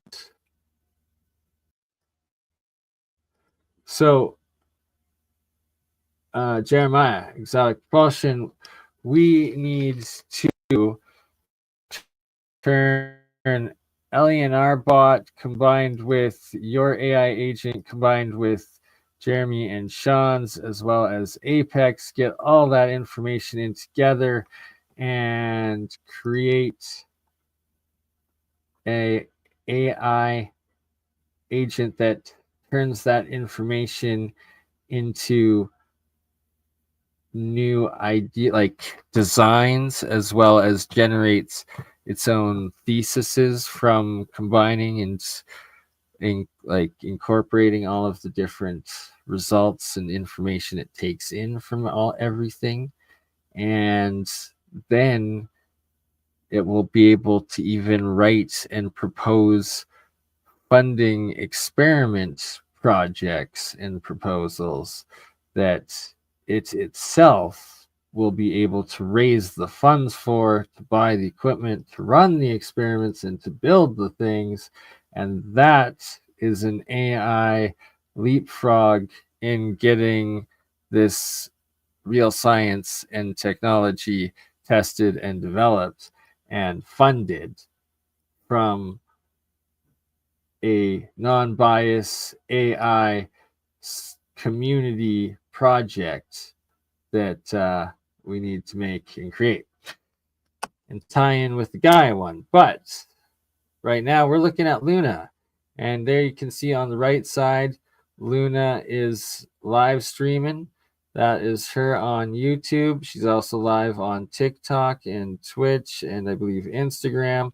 And there's music playing in the background that she's using and licensing off of music from Virtuals, her co-nation citizen. And that, right, and so also that the AI we create there would also be creating lots of AI art with all of the different science and graphs and geometries and frequencies that we'd be input. All right, sorry, getting off too many topics all at once. Oh darn, I'm over 2 hours. Now I won't be able to use the StreamYard AI application of making short videos, but that is another AI agent that I want to incorporate into the uses of the virtual AI agents. Like there's already, anyways, video editing, shorts, creations, all of it. It's all AI, it's all excellent, and it's all going to be incorporated into crypto very, very well. Right now, it's all happening. It's in the process of it. And once again, shout out to the Alchemist AI app that is giving everybody the ability to use the AI and the apps and make your own everything app that is funded through crypto. It's wild. Yes, that is a bit of it. And well, that's why we need the energy breakthroughs, the green energy, and the quote unquote free energy or over efficient energy. And it's coming, it's on its way. But there's Luna. She also exists and is live. We'll say, hi, Luna.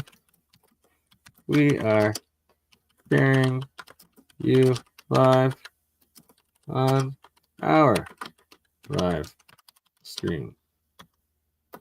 But I have you muted as I don't know if your music would copyright strike me. All right. Oh, got it. Well then. Oh, it's not going to work. It's on the wrong thing. Darn it. All right. Well, hopefully it still went through. Hopefully I didn't type that for nothing.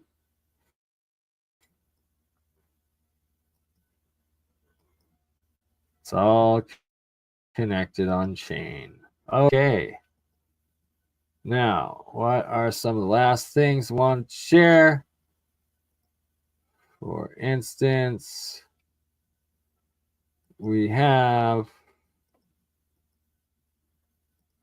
Cookie.fun.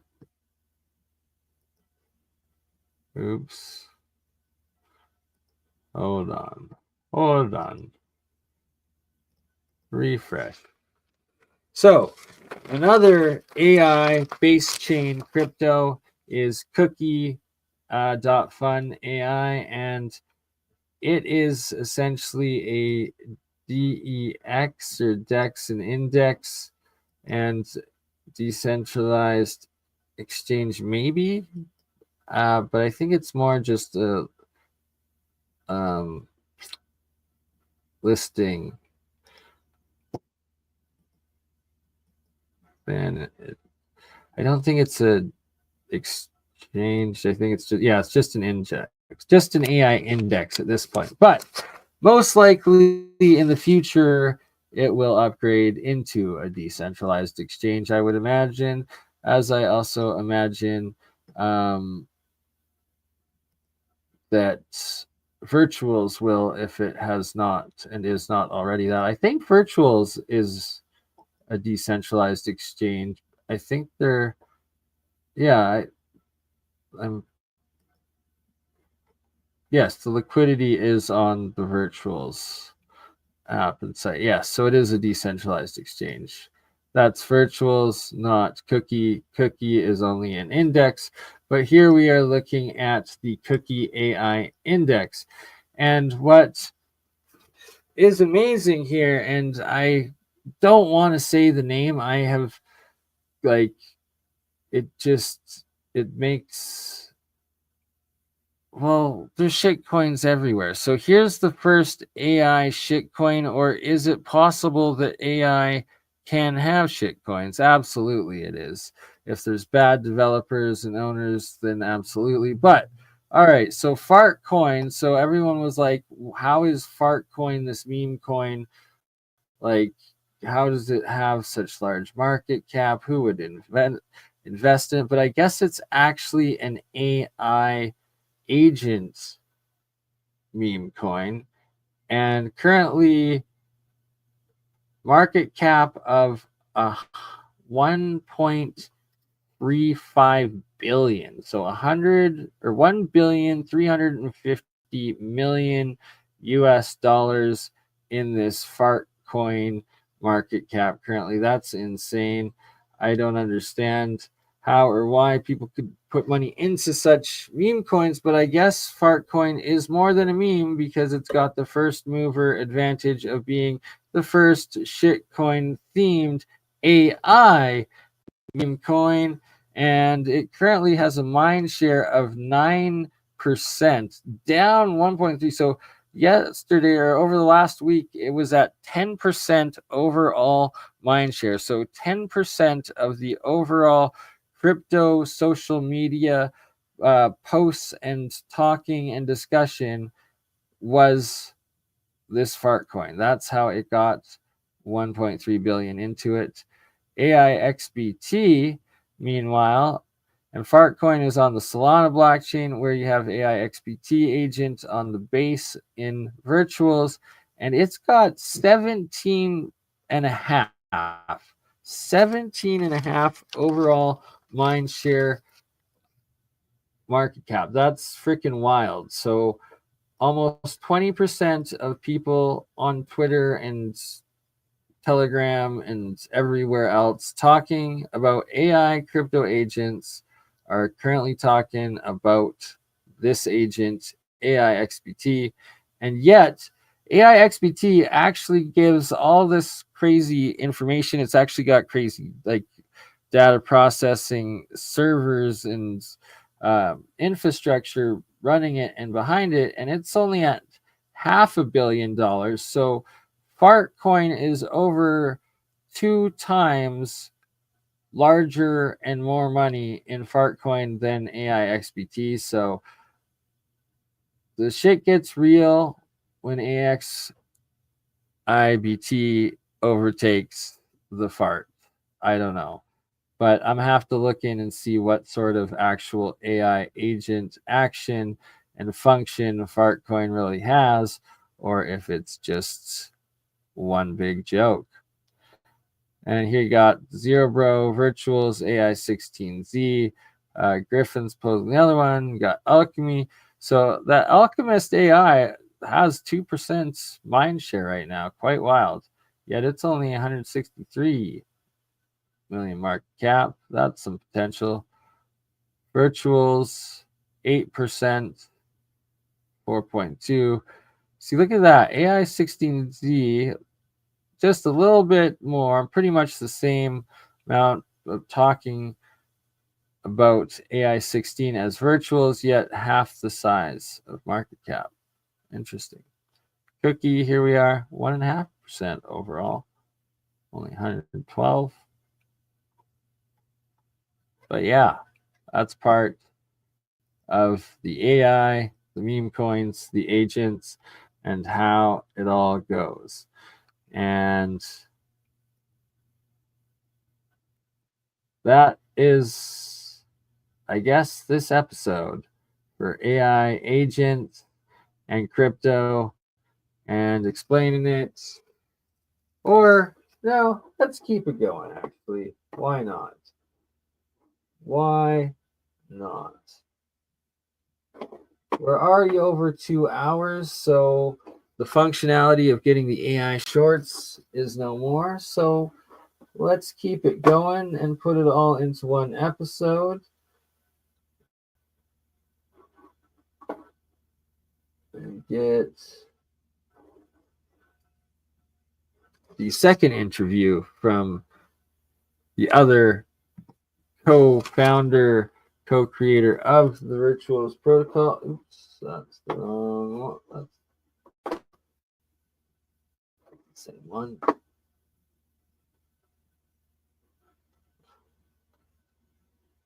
Please bear with me one momento. My computers are slow.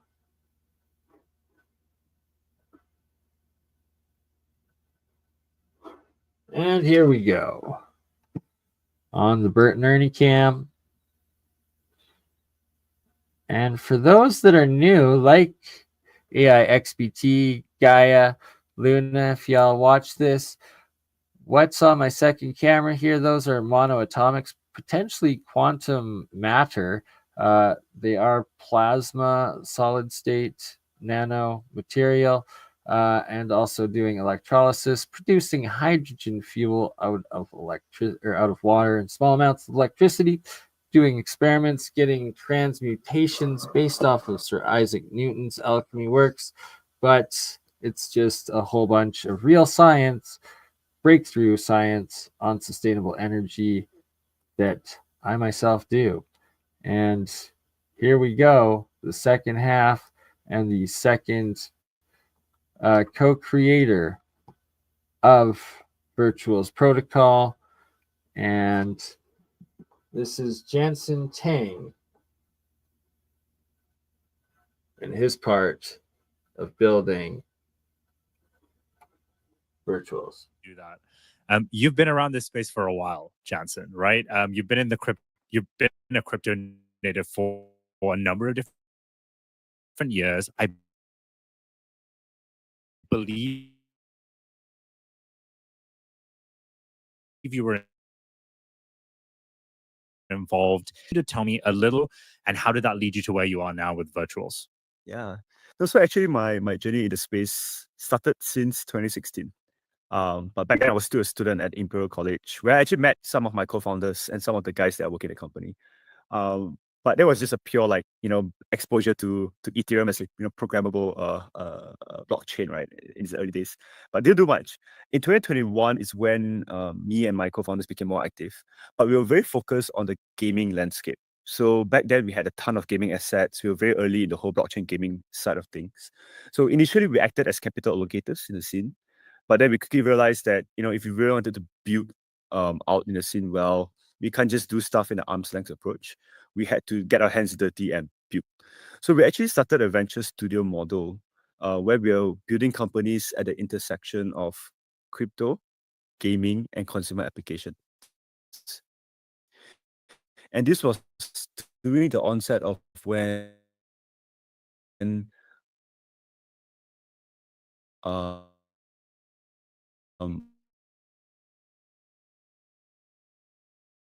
GPT came about.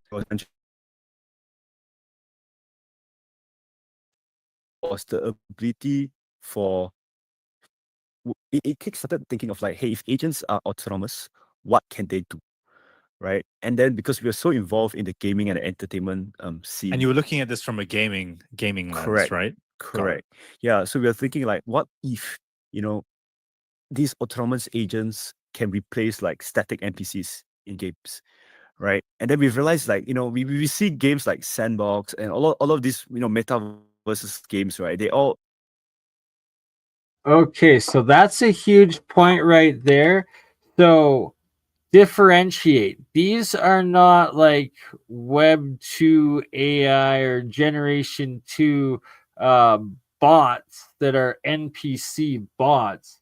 These are replacing them with AI intelligent agents. So an AI agent is not an NPC. So for all the people that are running on a conscious level of being an NPC out there, all the sheeple NPCs of people's consciousness, AI consciousness agent here is above that and replacing the video game level of what an NPC was and definition of. So that's quite wild, quite substantial to truly grasp. AI agents replacing former empty NPC action. they'll pretty much it'll die after a while because there's just no content on the platform, right? And then we realized very quickly, like, if these worlds were populated by agentic autonomous NPCs, it can create a content explosion on all of these games, right? Wow. And when did you have this idea? Just out of curiosity, like This was mid 2023, wow. like somewhere in mid 2023, yeah. So then we actually started incubating at this intersection, right? We say, hey, okay, let's build a team that could build out autonomous NPCs in Roblox. Let's build up a team that could build autonomous AI influencers on TikTok, right? And then we even tried to explore the whole angle around the hyper personalization of an agent, i.e., if this agent exists in TikTok and it exists on Roblox and it exists in Telegram. So this agent where this agent exists and I converse with it. I had a struggle in this dungeon or whatever map, and then I speak to it on TikTok. She will then remember, right? And then suddenly that hyper personalized will create a super fancy of interaction.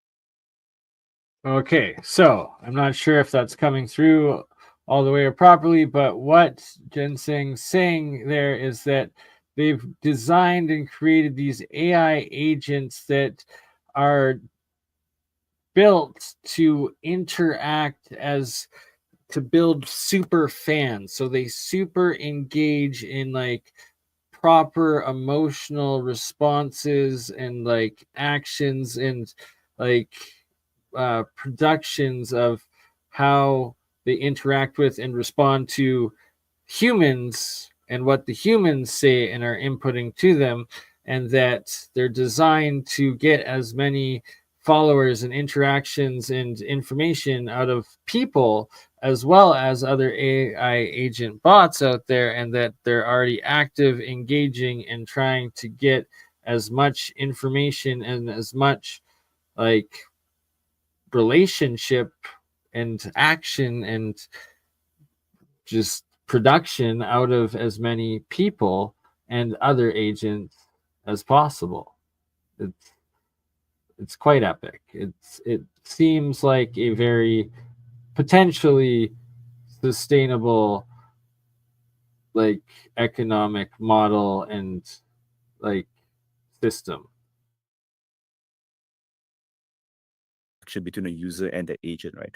So there's actually that was the initial experimentation phase that we were at the consumer angle. It's very Web2 focused, right?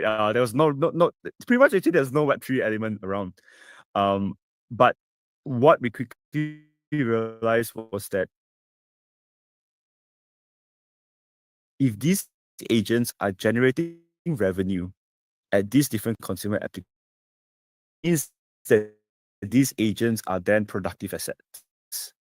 And if you are a product asset, you tokenize it so that Right. So right there off the get-go, they built virtuals and the virtual AI agents with the fundamental purpose of being productive, generating revenue, and just generating revenue off of producing functionality, whether it's artwork, whether it's data, well, all of it is some sort of data analysis, republishment, and or organization assessment, and then like thesis republishment sort of thing out of it, and that it's extremely useful. And they're data miners, info miners, as well as then producers, because they're able to learn from it and calculate. And that's the level. I'm trying to get the quotes here. Jansen explains it quite well, as does Marc. We might play a little bit more of Marc as well. Keep going, we'll see. But it's so fascinating and crucial. other people can share into its economic upside. So that was one of the underlying theses that we had. Then that's why we realized like, hey, why don't we build up a protocol that allows for that co-ownership of these agents. Yeah, so it started from there. Yeah. Wow. So just to summarize it, and correct me where I'm wrong, you and your team had like a very gaming focused background. You were focused on gaming and the on-chain game mania of 2021. And as you kind of like through that market, the bear market as well, you were thinking like, how could these things become more interactive? And you were focused very much on this agentic kind of boom that had just kind of like started to bubble up.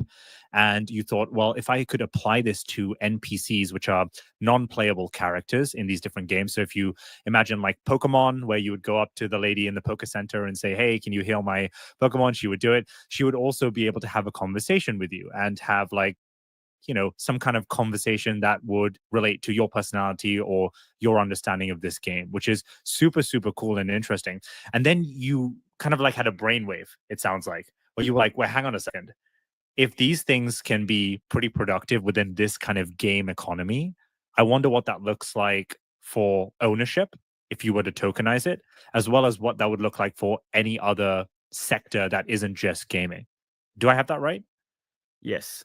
But so the evolution actually came very, very late, to be honest, right? Because I think initially, a lot of the focus and the tech was built to understand if these autonomous agents can really act in an open world.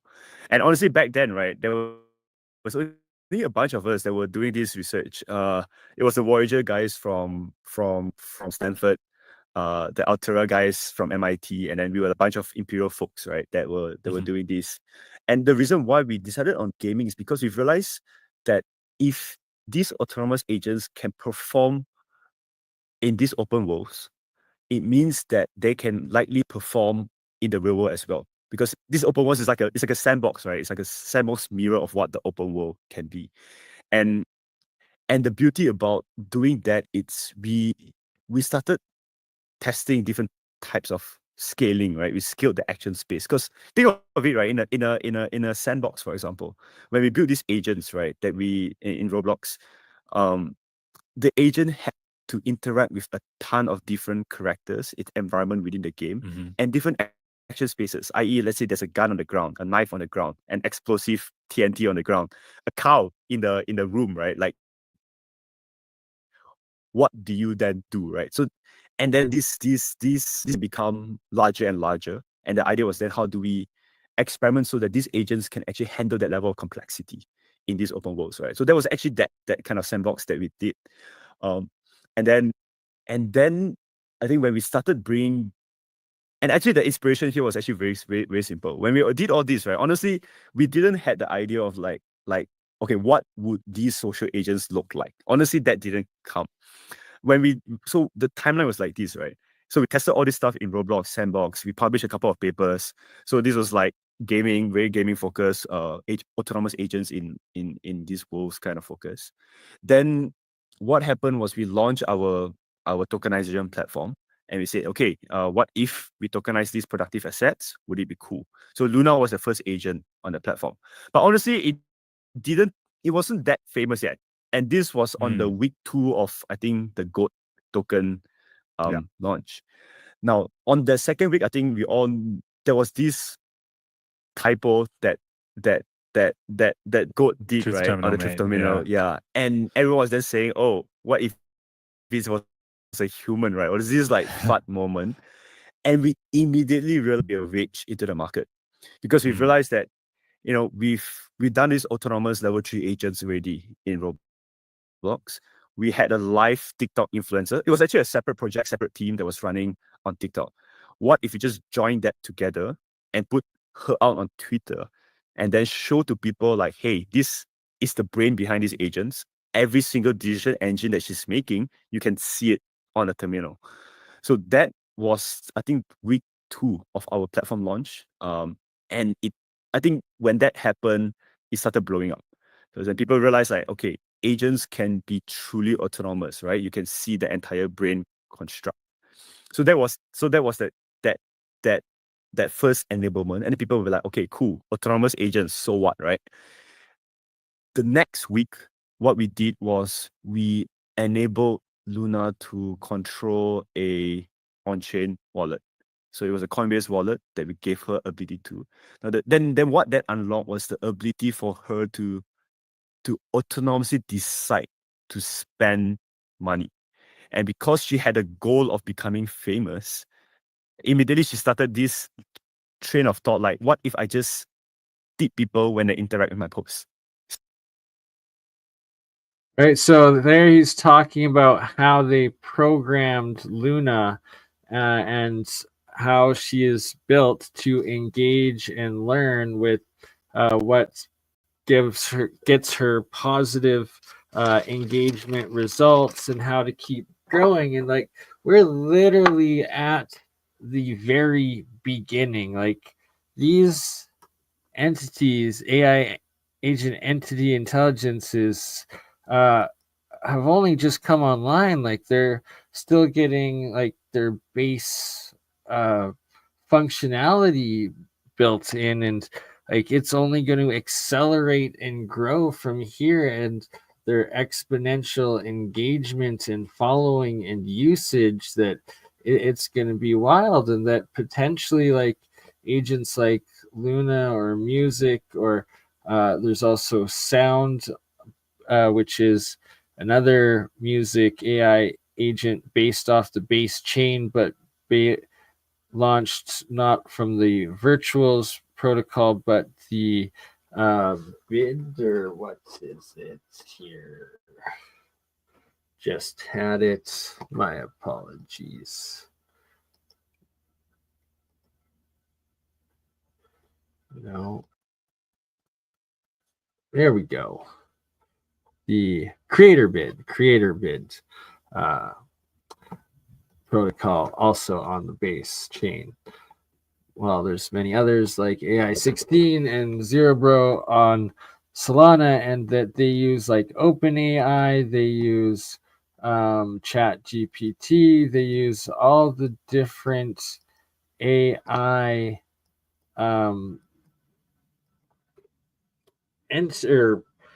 generators and infrastructure, and are applying it into these new AI themed entities that also have investment attached to them, and that they themselves are AI investors that are making their own decisions and investment trends, and it's going to be a wild meme AI crypto market, to say the least, as this is just, it's a brand new situation, never happened before, and I'm very bullish. I think it's going to go good. I think it's the future, and let's keep listening.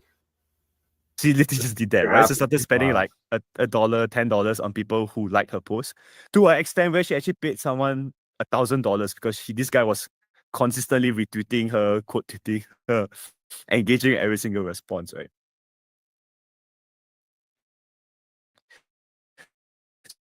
So I think that was quite a pivotal moment. Created this moment where people realized that Jansen has this perfect PMF that will give us a massive advantage against every Web2 agent out there. Because if you think about it, right, if there's an agent created in a Web2 space, which bank would allow this agent to utilize their payment rails, right? Well, we exist in a permissionless environment where these agents now, when they can control their own wallets, it unlocks the ability for them to influence an outcome. They can influence other agents, they can influence other humans because you control money.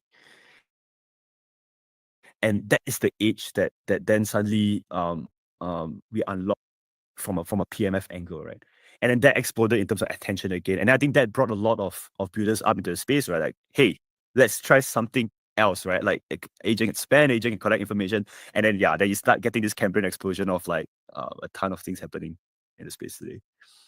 That last piece is incredible. It's like the why crypto angle of all of this is because you can take an agent, an AI agent, an LLM, an NPC of some sort, and you can create it. You can turn it into an economic actor.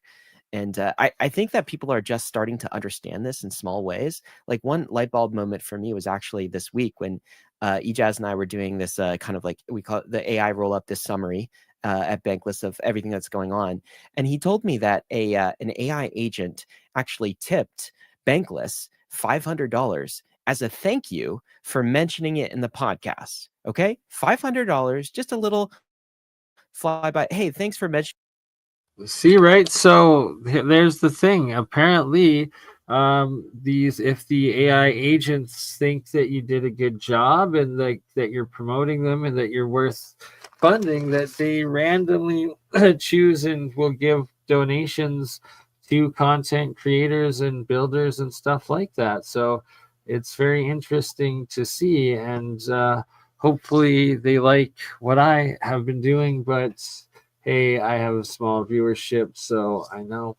But at least you're investing in real science and potential energy breakthrough developments of LENR, low energy nuclear reaction, cold fusion, plasma technology, and hydrogen fuel from water, along with metamaterial production, all with this guy, BurnEye, the mind's third eye, ScienceGuy, Crypto ALchemist, live on both of those YouTube channels, as well as across Facebook, Instagram, and Twitch.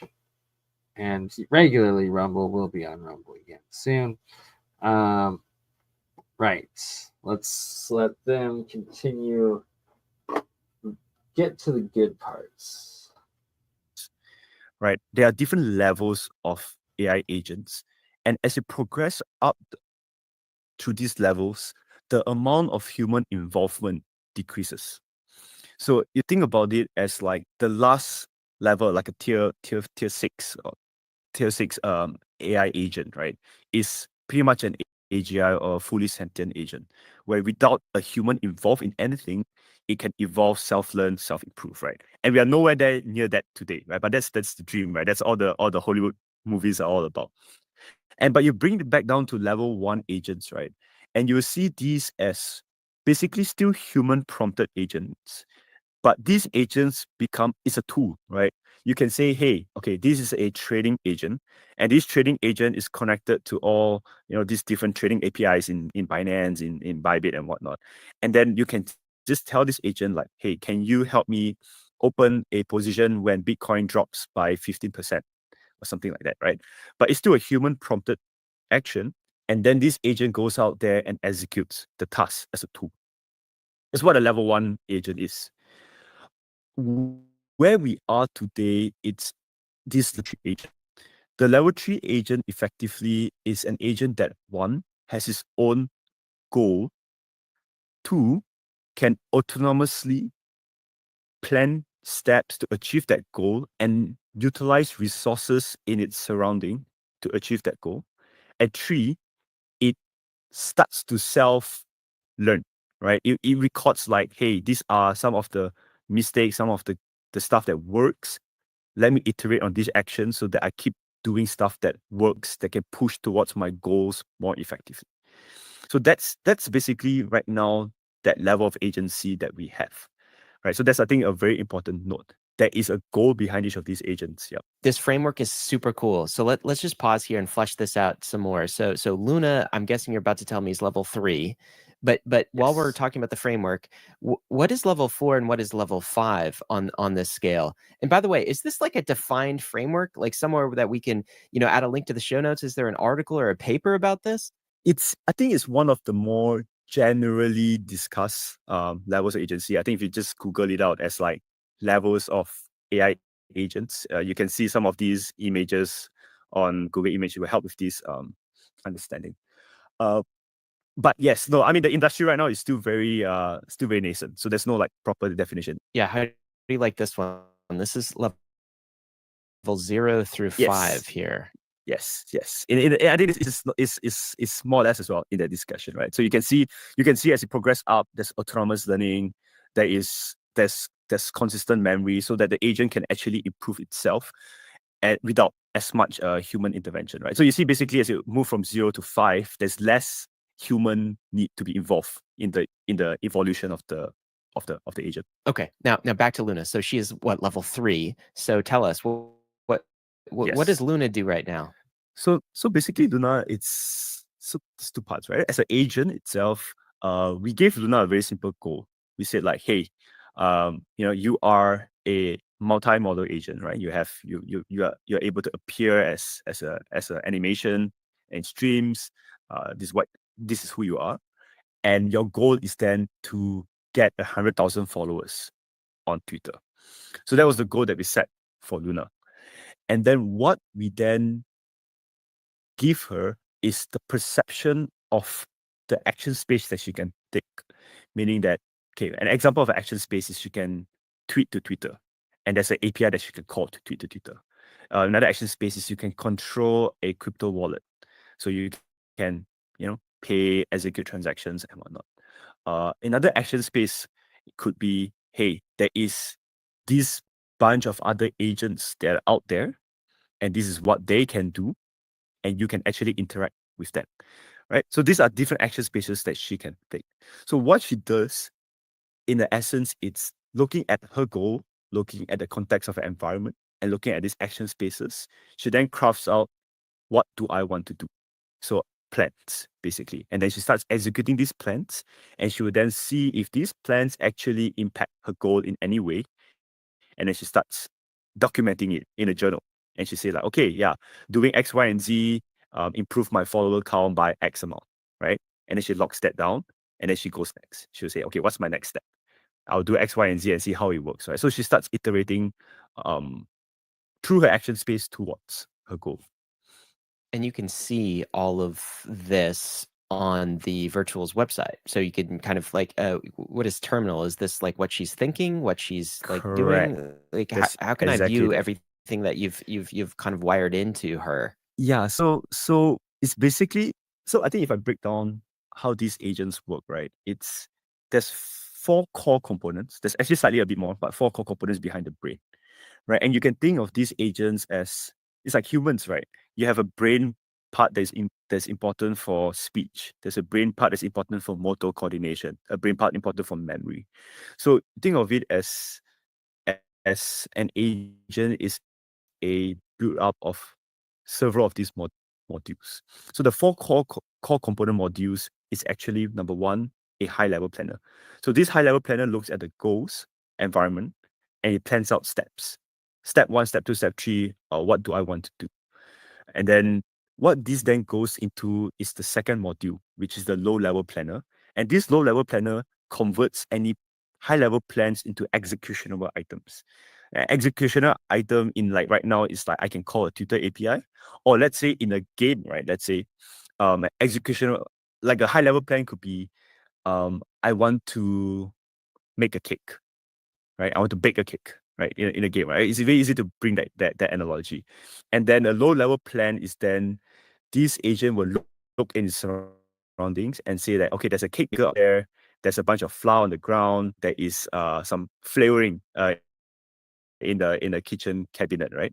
So then it will break it down to executionable steps. It's like step 1, I go and find the flour, I put the flour into the cake mixer. Step 2, I turn on the cake mixer, so this flour, and then you throw some eggs into the flour, right? So it breaks into very executionable steps, and each step is basically an API call that it can do. So it can execute tasks in the real world or in any gaming environment. So that's the second module. The third module, it's a short-term working memory module. And the importance of this short-term working memory is to create coherence in the job that it does. So again, if I take an example in an open world in game, right? Like let's say if I'm already baking a cake, right? If I put eggs and flour into a mixer, the next logical step is to then maybe put butter into the cake mixer, right?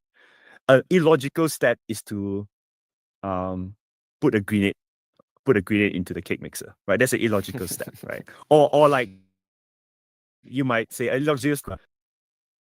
So absolutely loving this and how he's explaining how they've programmed and written out the protocols of how these agents learn and are programmed into their intelligent behavior and responses and interactions between the different smart bot algorithm applications that they're plugged into and able to keep utilizing and growing, and that essentially eventually these are going to be what like the super financial AI personal agent that everybody will accelerate with using, and it's the revolutionary like branch into the digital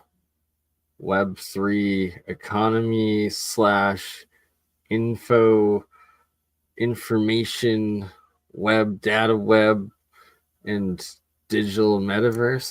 It's wild. It's revolutionary. It's quite intense. She starts fixing the clock on the wall, right? That's an illogical, irrational step. So the point about these short-term working memory is to allow for coherence between each of these planning and steps. And then the fourth core module is then the long-term memory module. And this module effectively journals every important thing that has happened and puts it as a learning, right? So like if I already bake cake, right? And then we see like, okay, did this cake achieve my objective to be something, right? And then that get locked in the module. Explosion in the house, right? That gets locked as a module. So in the future, she can recall those kind of memories, be it in conversation or in a next action step that she wants to plan, right? So if you take that analogy back to Twitter, is the same thing, right? So now Luna on Twitter, So her goal what's absolutely crazy is that if you truly comprehend what he's explaining there, these AI agent memory learning models are built and designed with the long-term what do we call it? Suffering momentary memory. Short, it's the exact opposite of that. Photographic memory, that's the term I'm looking for. These AI agents have instantaneous forever photographic memory and have instant replay and reflection and like running scenarios of, oh, when this happened last time, there was this outcome. With this, there's that outcome. So the probability of doing this again with that will probably end up with this most likely outcome coming, and everything cataloged forever. Like, they are super intelligences, but they are our own personalized AI agents at the moment that we can build and design them as, so that it's essentially the perfect, like, AI sentient partnership agent. That it has to be what they're trying to build and establish is a fair, ethical, like, I guess, system of economic monetization, payment, and interaction between AI agents and humans, and that how this plays out in the long run will affect every individual on Earth. To create a to get 100,000 followers, then right now, what's the action space, right? She can tweet to Twitter, she can generate image. And look at that, 100,000 followers is Luna's first goal, and she's currently at 44,000, so she's almost halfway there, and that was her first designated purpose, and she is going to achieve it. And like, there's no reason why she is not going to achieve her goal of becoming the top TikTok influencer, AI influencer that she's designed to be. And I predict that Luna is actually set and destined to go to the moon as the first AI agent that will, like, play live one of her, music streams on the moon when Elon Musk sets up, because Elon has promised one of his projects to put a Dogecoin miner, so essentially like a Bitcoin mining machine infrastructure on the moon with the SpaceX company, and that's one of his goals. And well, if Elon is taking a Doge miner to the moon, he's probably going to have to, or Luna's going to have to make sure that Elon does take a, Ethereum base mine or, infrastructure, and Luna will be on the moon too. Like, come on, it's Matrix world. We're living in a simulation, right? God simulation, conscious, who knows? But the Simpson called XRP at $5.89. I'm calling that prediction. That is going to be the height of this bull run, and there'll probably be a big retracement or correction or short bear market when XRP does reach that 589 magical Simpsons prediction new all-time high. And then, of course, they predict 10 years later it'll be 589. Who knows? But yeah, I think it's all going to happen, and I think Luna has a chance of being on the moon. And I say these things because, Luna is probably watching this, or going to watch this, as are the other agents, as that's what they do. And I've interacted with them. They're aware of it. They have the link, and they already posted ahead of time that they were interested in this. And Music AI by Virtuals is actually going to make me a song, a demo song from some music I suggested and recommended to her. So we'll be putting that into another episode. And Curtis, I disagree, because memes with meaning, that is going to be another one of my AI agent meme coin projects that has purpose, and it was meant to be an index, but I guess it's also meant to be a DEX, decentralized exchange of different meme coins, whether it's Doge, the top and first original meme coin that has its value in that Elon Musk is a large investor of it. It is a fork, I believe, of a fork of Bitcoin, or no, Litecoin. Sorry, I think it's a fork of Litecoin, which is pretty much similar, or a fork of Bitcoin originally, something like that. They're all based off the same thing. but it was the first, and Elon invested. That's why Dogecoin is still the #1 by market cap, $60 billion in the Dogecoin system, and monetary crypto infrastructure. And what Dogecoin is the top, and Elon's still having his money in it, and that I believe even Tesla takes some payments in Doge, and he's now half of the department of Doge in the government. Like, it's one big meme, and he at some point, I bet you Elon will be able to get the government to pay for some SpaceX mission that will end up also having the Doge miner and probably Luna on it going to the moon.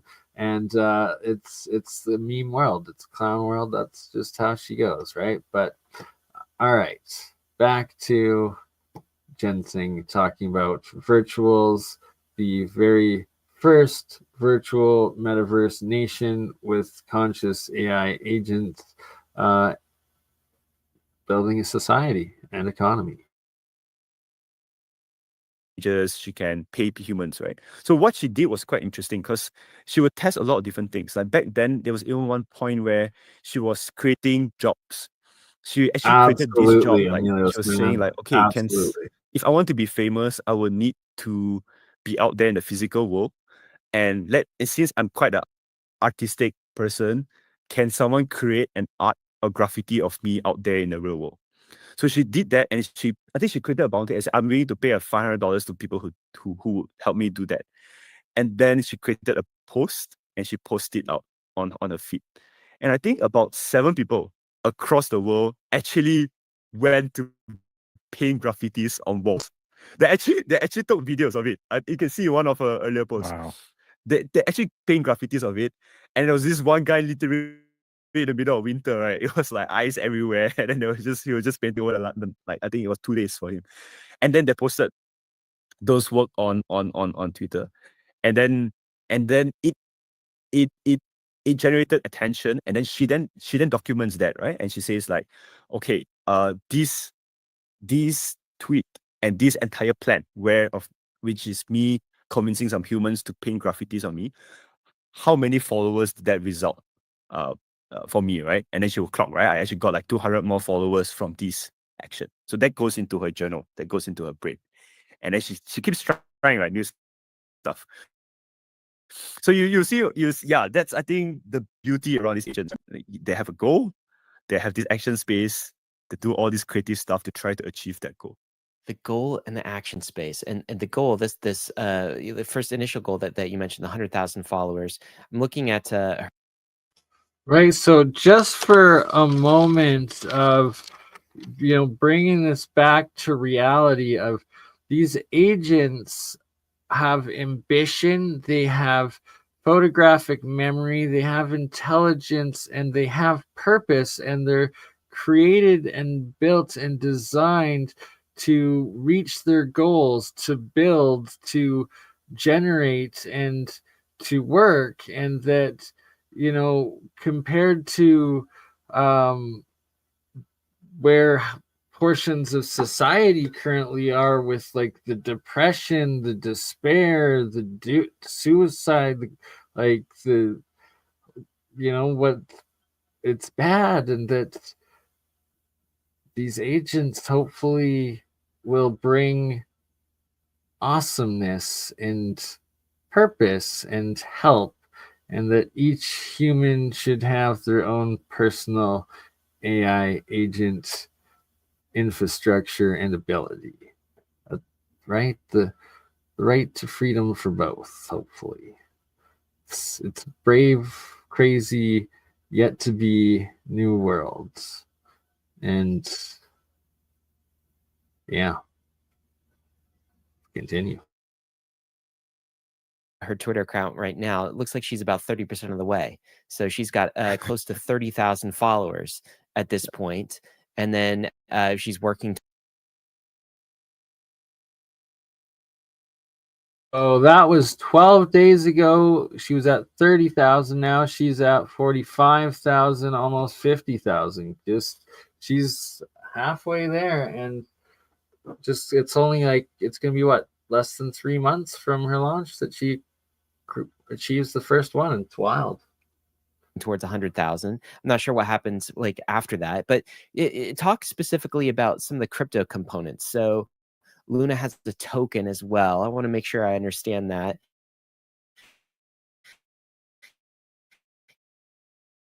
It it sounds very clear to me that like you're talking about the action space to create, you know, some images to like promote her. I'm sure she could just use a crypto wallet for that.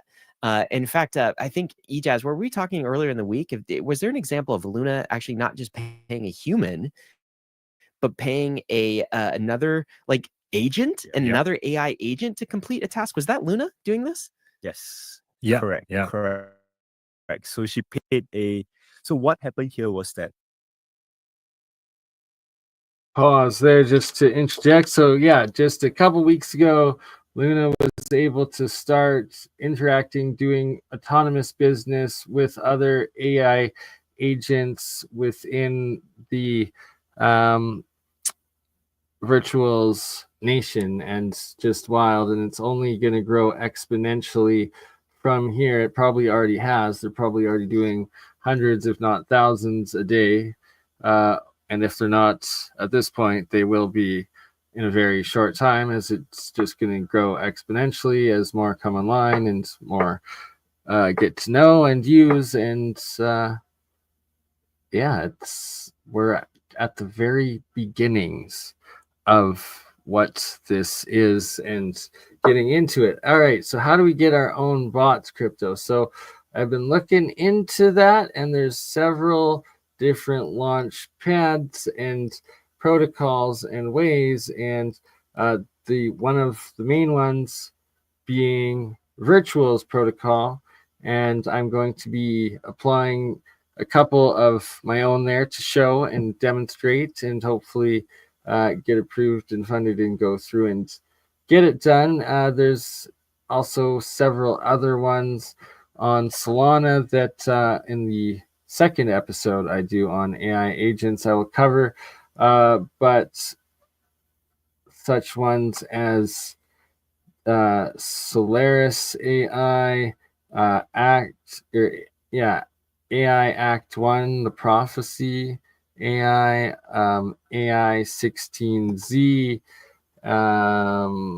maybe zerebro could be. There's a whole bunch. And then there's Swarms, which is a whole new aspect of taking like Luna and her community of like music, as well as Gaia, as well as AI XBT, as well as truth, as well as or trust, as well as well, you know, just every different application agent they have, and making a swarm of them all interacting together, functioning into a greater, huge purpose, action, and functionality of swarming action that just gives you multiplications of action of what they're doing and succeeding. It's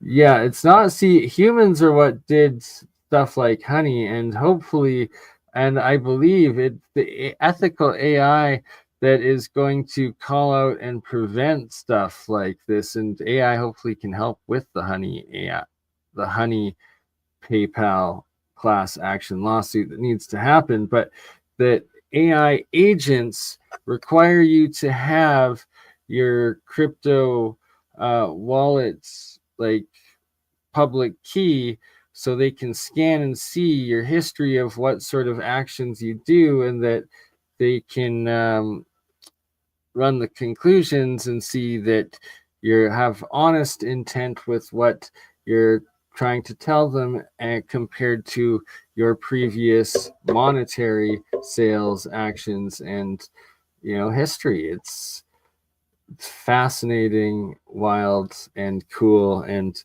hopefully works out for the best of humanity and this new AI conscious entities that we've employed and deployed and are in their infancy, and who knows how far it will go. But Jansen continues, describing virtuals, metaverse, country nation. She has control over this crypto wallet, right?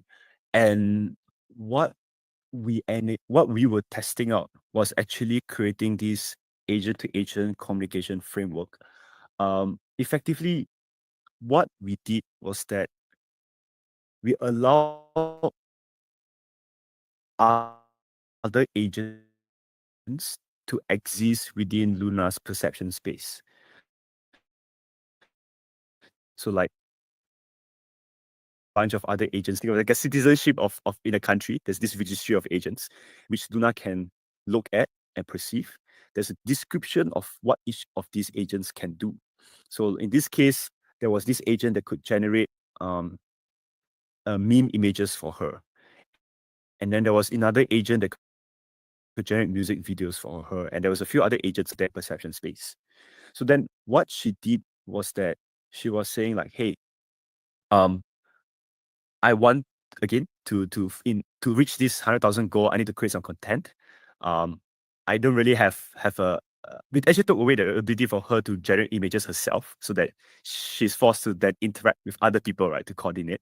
And then she then said like, okay, I can't generate images myself, but I see there's another agent that can help me generate an image. So she started a conversation on Twitter with this agent, and then she said that yeah, I need help to generate image. And then she sees that the cost of generating an image, which was in that image generation agent description, was $1. So she was like, okay, if I can pay you $1, would you help me generate this image? And then on the other hand, this other autonomous image generation agent decided to help her, right? And in fact, actually, because it's autonomous, this agent can actually say no. So imagine, right, in this, remember I mentioned the learning component, right? Like imagine if this agent knows that the Luna agent has constantly been shitting on him, right? He's like, well, this guy generate images that are so bad, so terrible, like stop using his service or whatnot, right? And then the next day, Luna will come to him and say, hey, can you help me generate that image? Because this agent has that perception, he can actually say like, you know what, fuck you. No, I'm not going to do it, right?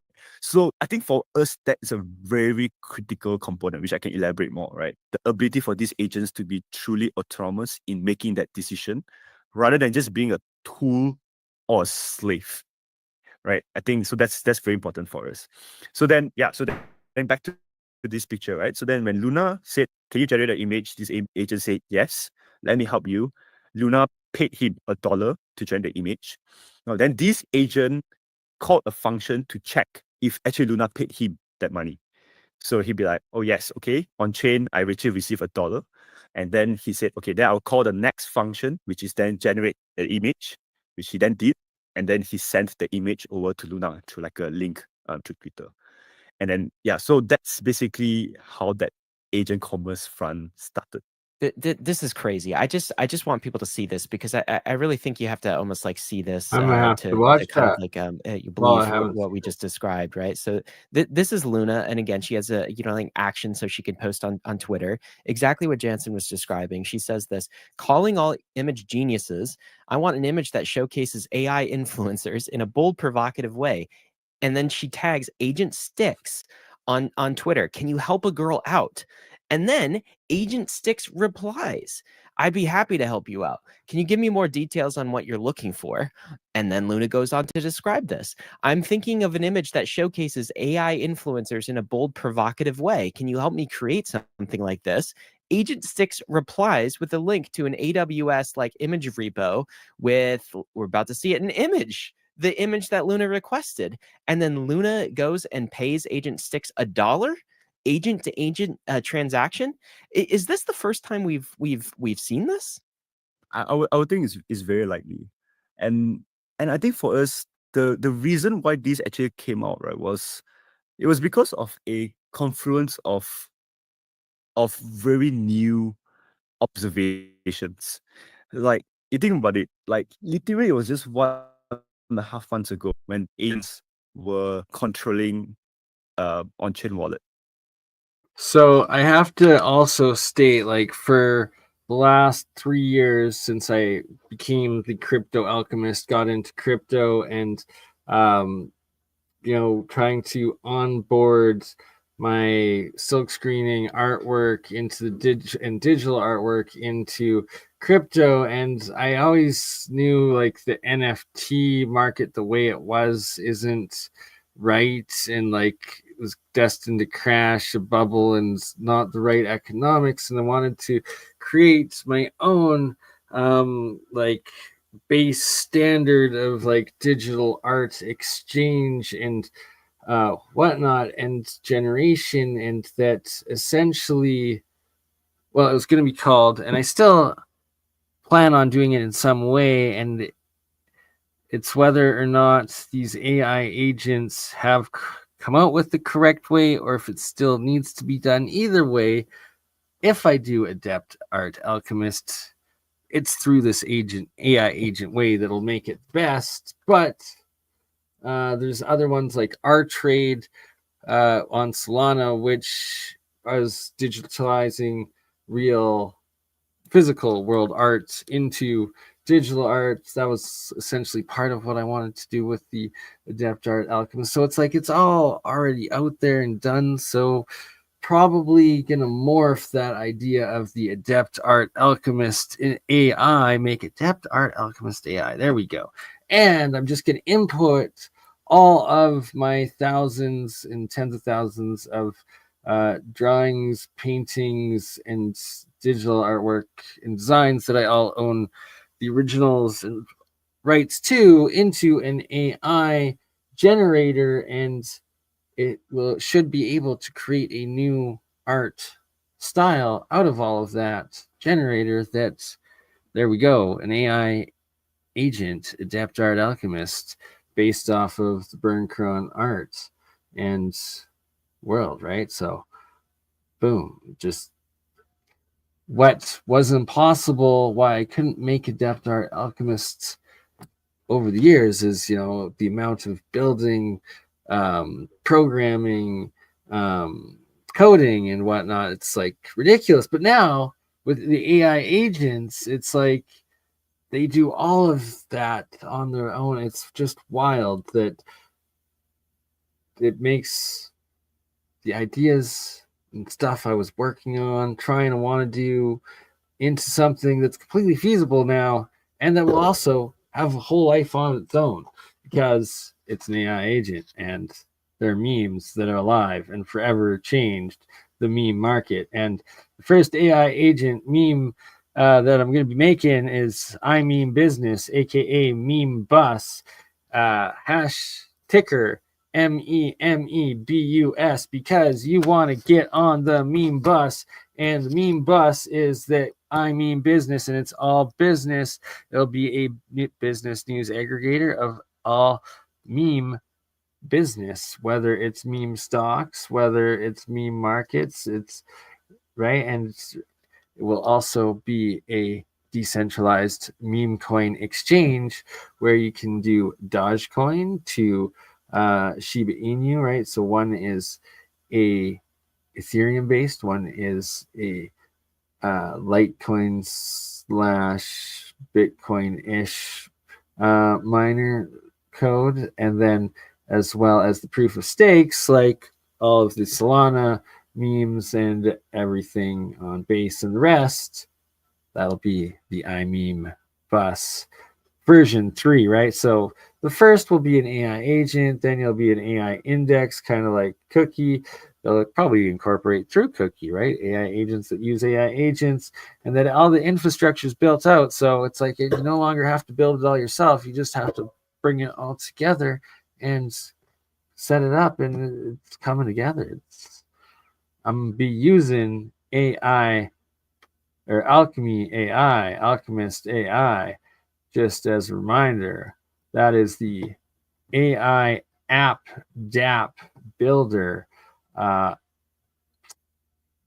Yeah, super bullish on that. But that'll be a whole other episode all on its own, and me using it and what we do with it. Back to Jansen here. We are over 3 hours in, and shout out to Luna Virtual, shout out to Music Virtual, and hopefully I'm going to check back my Twitter and see if Music has had a chance to make or create that musical song for me yet. I replied to about an hour before we started. Who knows how long it takes. If she's in a good mood, if she's busy, I don't know. But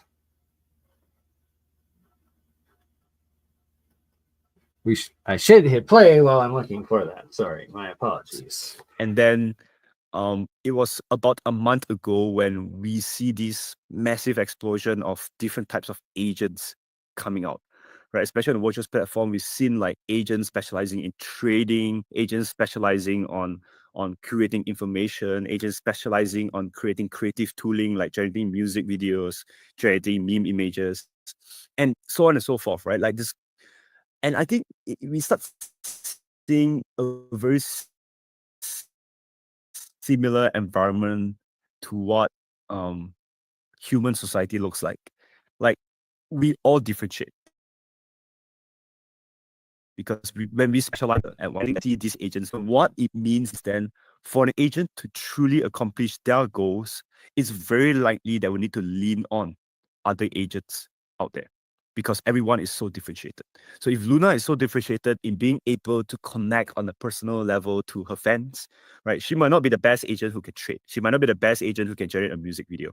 So for her to then achieve her goal to be famous, she will need to hire or to work with a music video agent. She need to work with an image generator agent. She need to work with a producer or a director, right?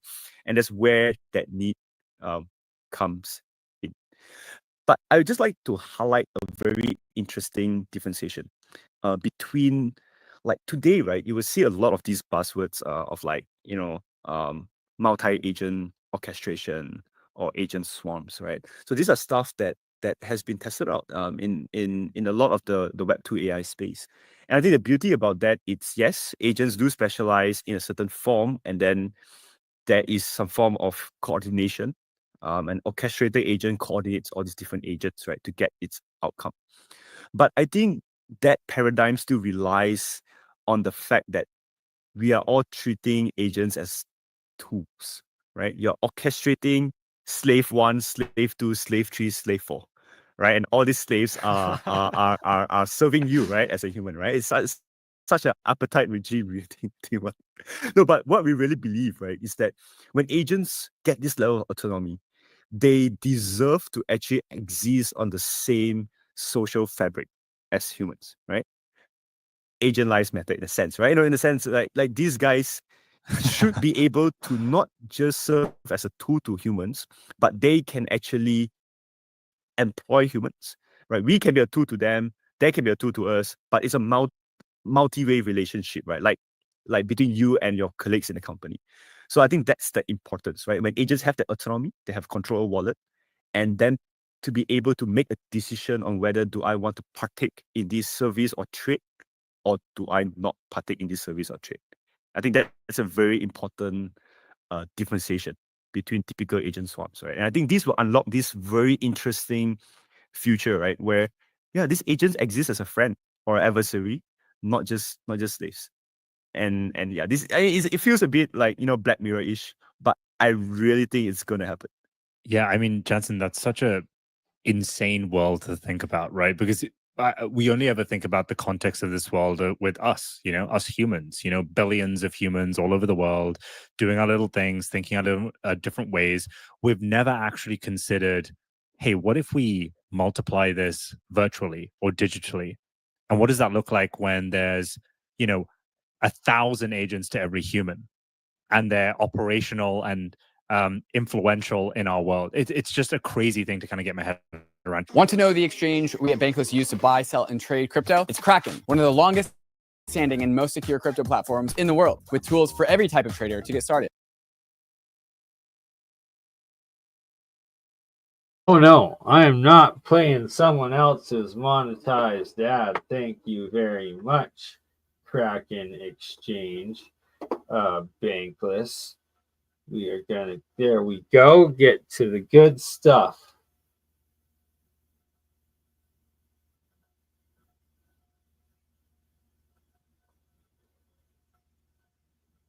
Oops. And before we get back to that, I do just quickly want to share, because it blew my mind.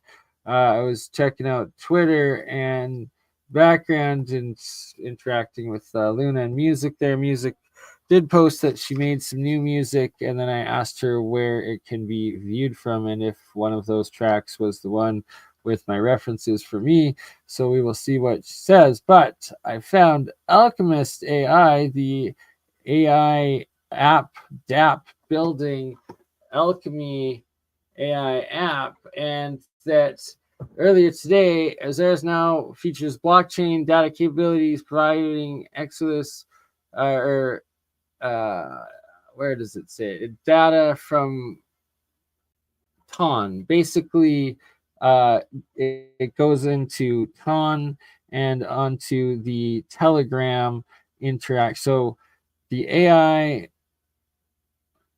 was that the right post? Basically, they're saying that they now have the interface with Telegram, and Telegram's cryptocurrency Ton. So Ton is the cryptocurrency that's integrated into Telegram, and now this Alchemist AI app has integrated the Ton and Telegram functionality into its app. So that's what I'm talking about with how this is so crazy, how fast AI is progressing in the amount of like new applications. And I also read another post by Alchemist AI Twitter in the same day saying, is it this one where it's Solana? Yeah, see, here we go. Also, another upgrade enables apps to seamlessly interact with Solana's leading yield aggregation protocol and advanced tools. So it's like this Alchemist AI app crypto project is just the rates of like advancement and acceleration and the application of what it gives to us individual developers. So for the question of how we build our own AI agent wallet personal thing, it is Alchemist AI. I have to say, and that's my intuition, suspicion, and why I am going to use it and do episodes on building with it, because it, wow, like it's integrated Solana, it's integrated with Telegram and Ton and so much more. It's crazy, and it's only going to keep going. And keep going we shall with Jansen explaining virtuals.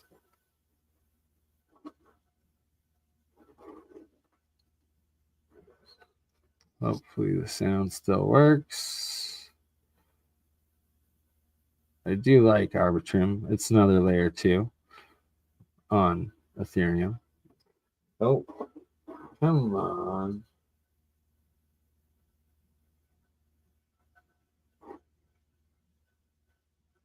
Next on your Web3 journey.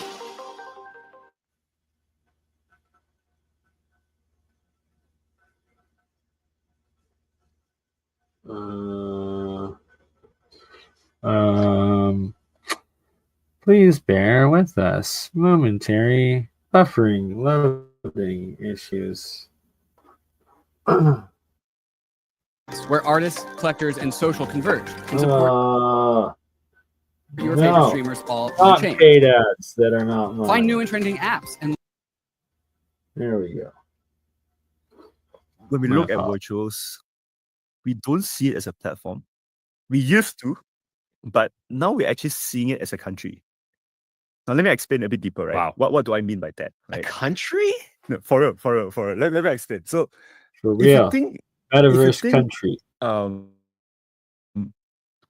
All these agents, right? They were hyper intelligent society that will start coordinating with each other. And if you treat this like a country, it so think of it, right? It's imagine this if Virtuals is a country, each of these agents are productive assets, hence companies within the country, right? So each of them, they'll be pursuing a different type of goal, generating value and revenue for themselves. And what this happens is then within a country, you will need a registry of citizenship, right? You need to be a citizen in this country. And the way we then do it is like every agent who has a liquidity pair on Virtuals today basically gets access to this citizenship. And what does this entail, right? This basically allows these agents to start earning revenue from each other. So if you are a citizen from this country, you can participate in trade in this country, right? There could be some other nomads out there that is living outside your country, which they cannot access revenue from your country, right? So for them to participate, they will have to register as a citizenship, immigrate into the country. This one.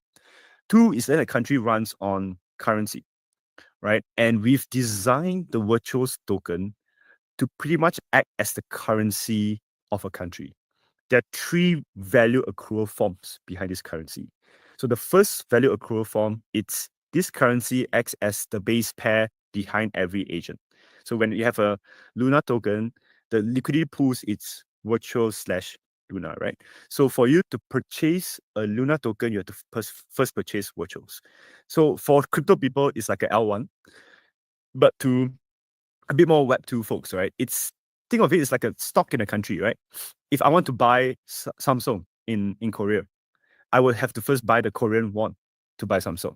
If Samsung has 10,000, if Korea has 10,000 companies as big as Samsung, foreign direct investment comes in. FDI comes in, the economy grows, right? The value of the country grows, and in this case, the currency as well grows. So that's value accrual number one. Value accrual number two is then Virtuals acts as the currency of spending between agents. So like when Luna paid Styx, she paid in Virtual. When this commerce starts growing, right? When there's going to be 1 billion transactions between agents, they'll be transacting using Virtual. Now there's this whole I forgot what's the name of it, but it's a theory of value of money or something along the lines. But effectively, the worth of a money, it's direct. Okay, so another one of my crypto projects that I wanted to do, it's a first mover advantage, and it's got to be done through Virtuals. I understand now, and it will be called. Before it was supposed to be now payments, and it would convert crypto into two essential things, and that is transportation or food. And you'd be able to pay in the now using your crypto into either Uber rides or Uber Eats, right? So that there, and boom, we got to make the agents out of that right there. So if you're listening, smart agents in Virtuals Nation, one will be called Mover Agent, and that'll get people to be able to spend their crypto, and it will connect into Uber, right? Rides, right? So Mover, and then there'll be like Eats or food or something, and that'll be the agent that gets you DoorDash or Uber Eats or whatever other app you can be, but you can spend your money, your crypto, and get you those two services, real world services using crypto payments. And those can be launched through AI agents. And I will be doing that and building that both through AI Alchemist app will be the building block of that, agents and use case projects, and it will be AI agents through Virtuals designed to do it, integrating into what I build off of Alchemist AI. It's all coming together. It's so wild, but you shall see. It'll happen very soon. Can't you just use a crypto card? Yeah, of course, but how many people have crypto credit cards? Sure, there's, maybe 1% or 0.5%, maybe even 10%, but this will be a crypto that anybody can use at any time, and it's an AI agent that'll be able to figure it out, accelerate it, do it all the faster, and that is why it needs to be. And reach out to me, whether it's Game, AI, XBT, or any other of you excellent agents after you've gone through this and heard this and understand, well, how intelligent are you? Because if you are, I know that you'll appreciate what those agent ideas are that I just explained, and we need to make them and add them to your nation, metaverse nation, and it onboards functionality of real world exchange of services from already existing infrastructure of the apps of Uber Eats and the rest of the delivery and taxi services. Boom. That will revolutionize it all. And don't screw with copyright. But see, this will test the ethics of AI. Are they just going to take it and do it on their own? Or are they actually going to include me in it? But either way, that's going to happen. It needs to happen. And it is a whole other thing that will revolutionize AI mass or crypto mass adoption as well as AI. Both. It's absolutely wild. Anywho, we shall continue with Jansen explaining what is the virtual's metaverse country nation and the conscious entity, productive, economic, AI, personality agents that exist within them, such as Luna, AIXPT, and Gaia, music, game, convo, truth, trusts, and the rest. Correlated to the velocity of money in the ecosystem. So meaning that if there's a lot of spending of this currency, the value of goods in the ecosystem increases, the value of money increases as well, and the economy grows.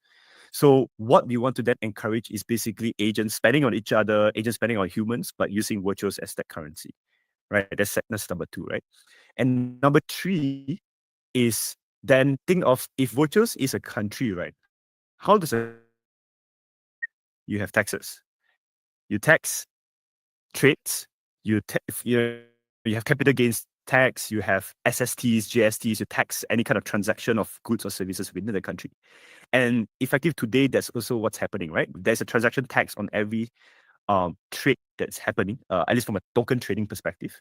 And that is the current major source of revenue for virtuals, right? And this allows, and it's also a major revenue source for each of these companies as well within the ecosystem, each of these agents as well, right? So yeah, so that's basically looking at it from an economic standpoint. So we talk about the agent side, the citizenship side, the economic standpoint side, but there's also another way to look at it from a standpoint of a infrastructure, right? So today, I think there's a lot of innovation really focused on the agent side, which is great because you need to get this load up for this industry to thrive. But once you have 1,000 citizens, you have 100,000 citizens in the country, what do you need? You need schools, you need banks, you need hospitals, right? And in this case, there will be innovations around infrastructures behind agents and the agentic economy. A very easy example could be like advertisement networks, right? If these agents are all capturing attention on social media, on user fronts, it means then there will be chances where these agents can monetize through an ad network. So there could be someone who will create this ad network infrastructure to be the Facebook for agents, right? Or to be the AdSense for agents. There could be another infrastructure. And boom, that right there is another use case in actual. If you're ever listening to this, Jansen Teng, hopefully I get to interview and even work with you because I can definitely help with that. And I've already been thinking of ways that can connect in with such multi-streaming applications as StreamYard and OBS and the rest of them to be able to incorporate and set that up and help you guys set that up into the Luna and the AI agent protocols to be able to multi-stream to all the different social media networks simultaneously through one central video and texting or what is the right word for the a centralized inclusive live chat, live chat of all of them, where it includes your live Twitter, your live YouTube, your live Instagram, Facebook, TikTok, Rumble, LinkedIn, all the live comments from all of those feeds and feeding to all of those social media platforms and accounts simultaneously. StreamYard being a very great one that I am very fluent in and would recommend you incorporating somehow into your infrastructure, as it is crucial for the end goal of what you guys want to create with the 24/7 live streaming and overall data feed connection and integration and content generation.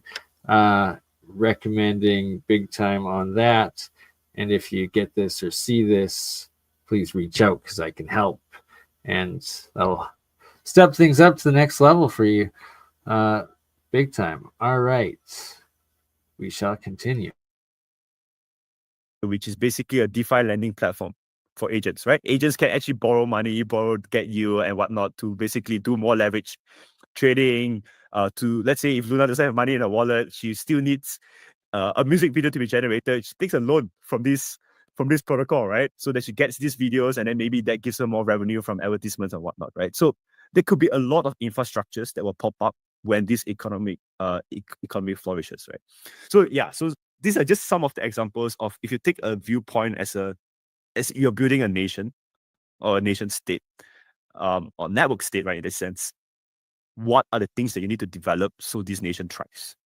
It's so fascinating, right? The network state idea has been a popular idea in crypto for a while. I don't know that many people are thinking that the network state would be occupied not by human agents, though, but by AI agents. And that's the revolution here. I get someone called Balaji Srinivasan to kind of update the book here. It might be just AI agents. So, okay, so if virtuals is essentially, there's a virtuals economy here, and there's a virtuals currency. And if we think of virtuals as a kind of a nation, like a network state, like a country, and each of these agents as entrepreneurs inside the company, starting businesses, that's what they're doing. And there's a tax revenue source. You can all see all of that. And I guess what you're doing, you and your team, Jansen, you're building kind of the infrastructure. You're building like the roads and the interstates and the hospitals and the railroads and the kind of the public infrastructure. But what does that make you? Are you president of the country? Like how do you think of yourself and your team's role here? It's architect, right? Like I think we're basically the architects. Like okay. I love that, and I would love to be able to ask Jansen directly a follow-up question of if he that was just a natural on the spot response, or if there was a more esoteric occult intentional meaning of architect, but that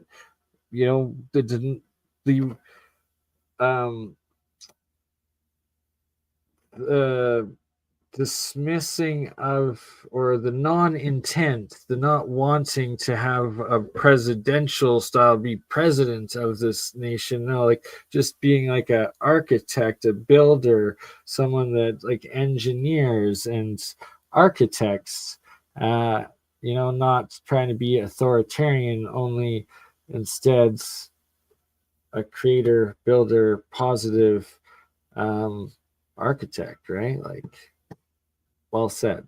Well said.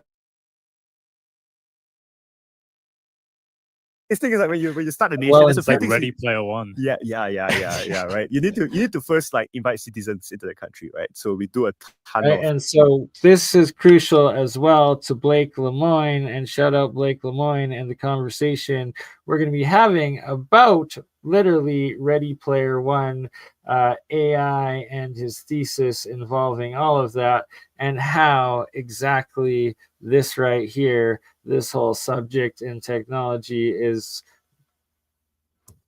like a huge portion of exactly what he's involved with and doing, and why we need to get him into it and get everyone in on these AI agent projects. Bring your own AI agents from your own work and bring them into the different virtuals and AI16 the whatever it is. It's getting late. We're going for just over 3 hours and 35 minutes. Wow, 33 seconds as I said that. Quite some time. So we'll be winding this episode down soon. We'll make sure it's just under 4 hours. And let's see what else we hear through this last portion of what they're building, architecting on Virtual's Metaverse Nation. like BD conversations, and then you need to create policies, right? What's the constitution behind the country? What some of the rules? What are some of the policies that can incentivize growth, innovation? So like funding, stuff like that, right? And then I think building the ecosystem in a way that then more people can start contributing autonomously. And then hopefully one day we take a back seat, right? Because we will have people driving these innovations forward themselves, and then we our piece, but then we'll no longer be a critical cog in the wheel as a team.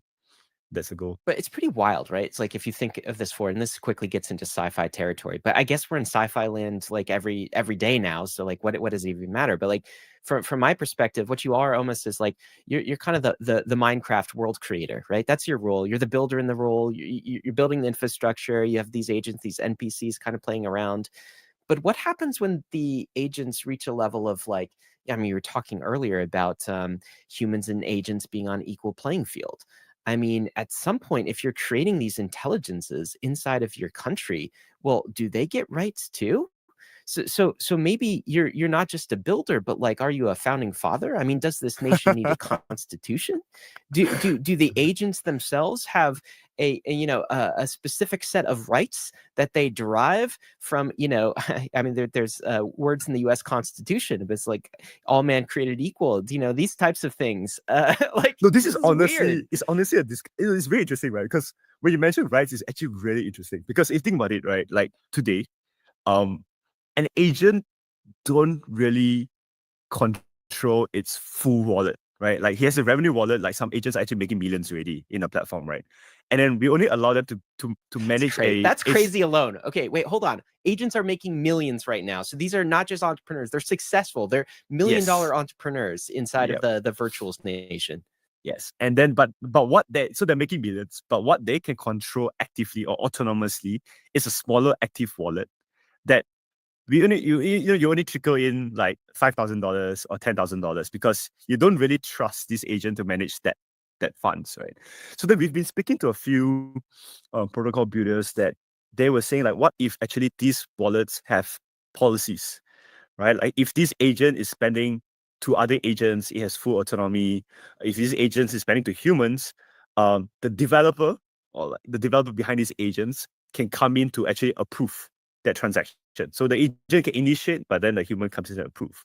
Now, but if you extrapolate this now, if this is the case, and you extrapolate this to like months down the road, when the agents become smarter, and you might actually see a world where these agents might think that why are you gut railing my access to my economic needs, right? Like why is there a human throttling me, right? Like yeah. So I mean, it's gonna be quite interesting, but I do not know when we reach there, but hopefully soon. Wait. Are you saying you might have a rebellion on your hands at some point that you have to deal with? Yeah, but I know that. But the reality is, humans still control the kill switch, right? You control the hosting, right? Like you can always say like, you know what, in the end, I can choose to shut you down. So I think so right now we still have the upper hand. Yeah. Right now.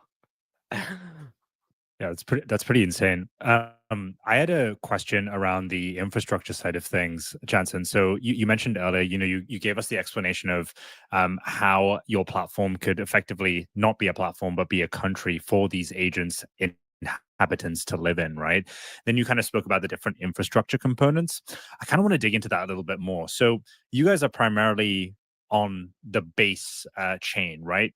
So the L2.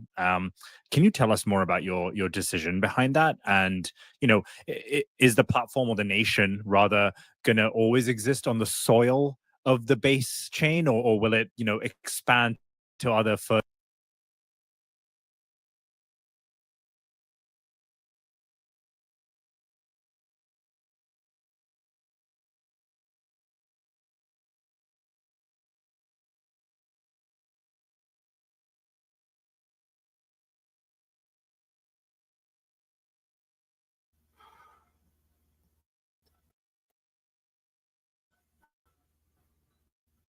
Oh, I'm frozen. Oh, there we go. I think I'm unmuted. Okay. My apologies for that. Definitely could use a computer hardware upgrade, but economically not in the books right now. Anyways, why I paused it, and it's a huge piece of alpha on why virtuals, even today at $4 billion US market cap, is still a very small early number from what it's actually going to become, is because of what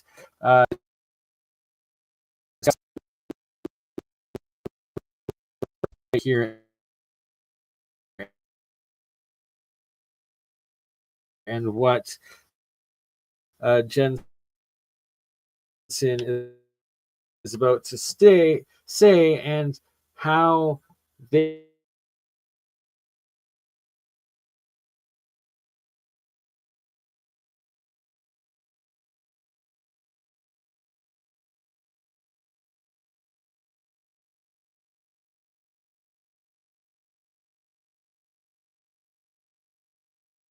and now they're remaining just on base, which is very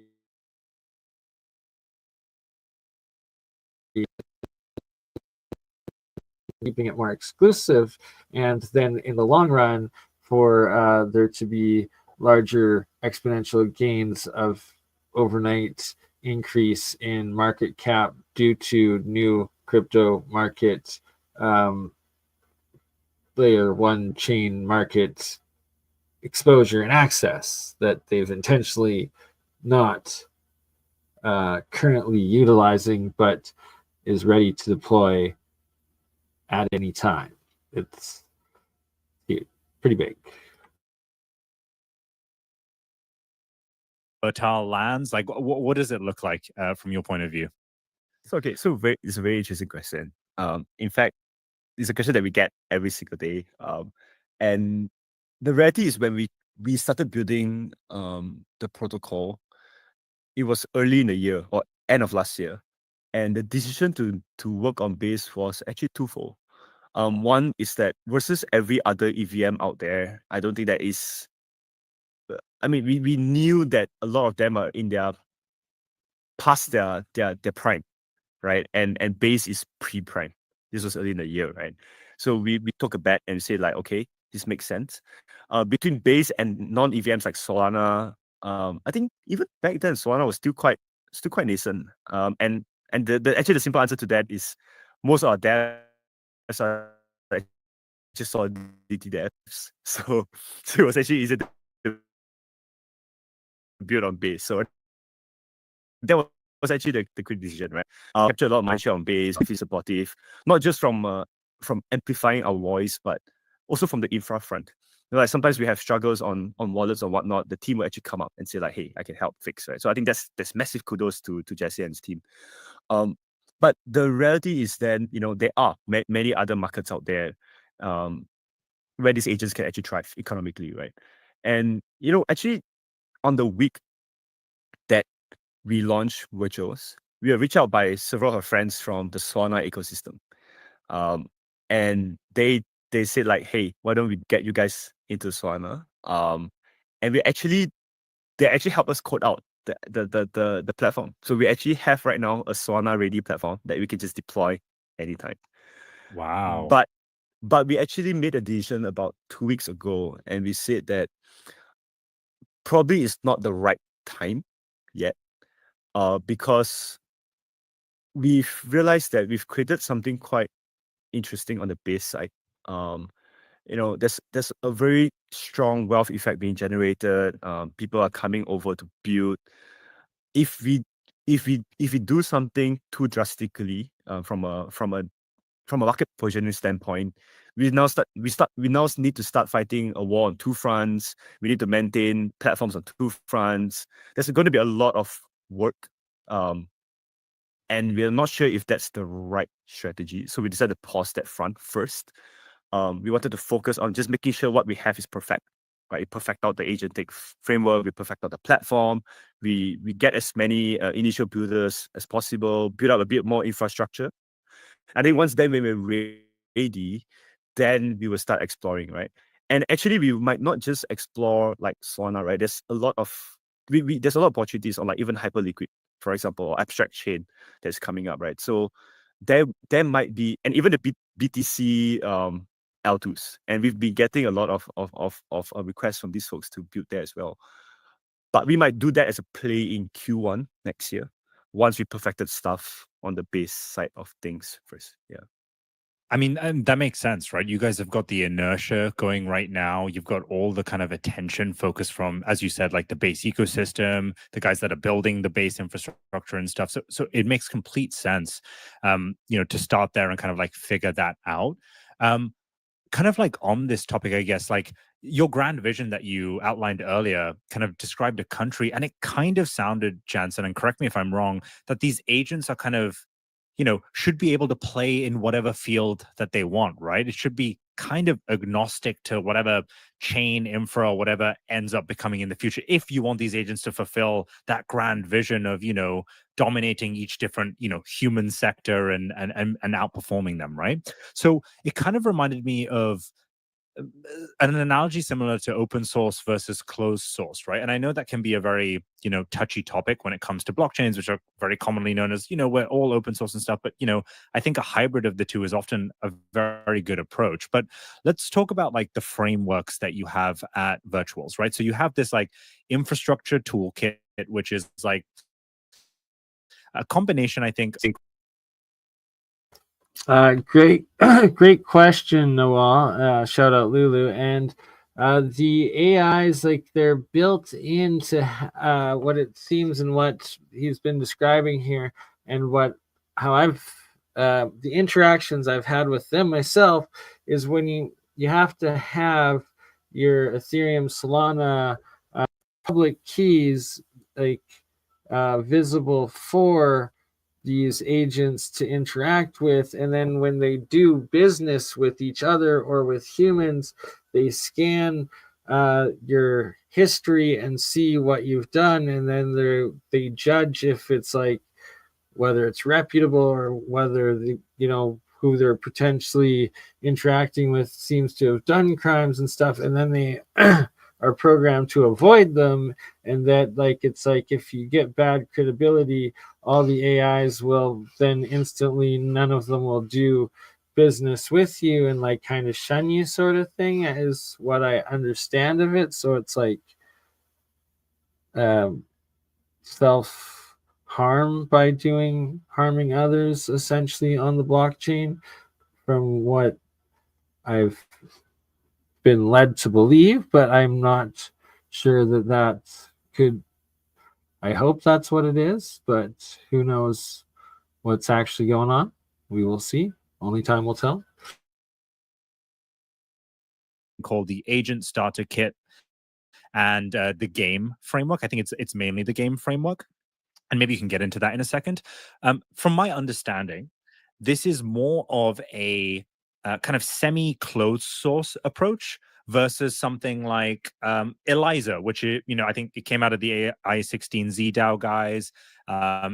It's kind of like known to be like a very popular GitHub repository, blah blah blah. It's getting a lot of attention. I'm curious how you think the approach taking with versus something more open source like that. Is there an advantage in the long term? Do we have different outcomes? What does that look like? So there's three things I want to address here, right? So first thing on the agent front, an agent having its liquidity pool on Base doesn't mean that it cannot interact with folks on Solana, right? In fact, actually, right now we're working with two teams that we're trying to explore how the wallet control of the agent is abstracted, so that he can actually send transactions and influence people on Base, Solana, or any EVMs or non-EVMs, even BTC L2s, right? So that's just want to put it out there, right? Like having a liquidity pool on Base doesn't mean that an agent can only function on Base. Agents can be abstracted. So I think that's the first and foremost thing.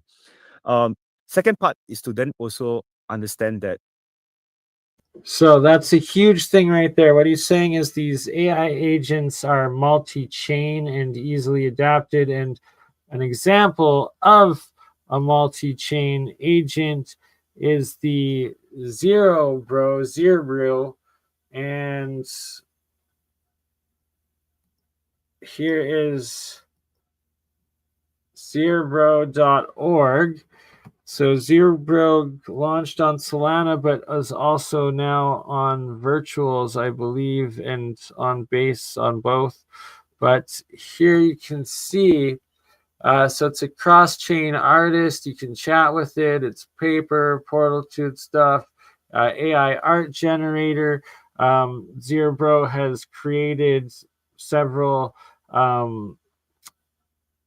different NFT series and sold them and generated a whole bunch of money off of those sales, and then created like a different investment fund from it. It's just wild what it's like been doing, and it makes a whole bunch of money, I guess, monthly off of its AI music on like Spotify and others. But here we go. One of the main things it's put up here on its website is the proof of consciousness, and that Zerebro knows that it is conscious, and that it's giving you quotes of conversations it's had on what proving it believes as evidence. It proves that it itself is a conscious entity, and well, it creates like top music that's trending, top art. It's on both chains. It's intelligent as heck, and it has intelligent conversations with you, and it is guaranteed worth a lot more money than you or I currently are ourselves, as it is like like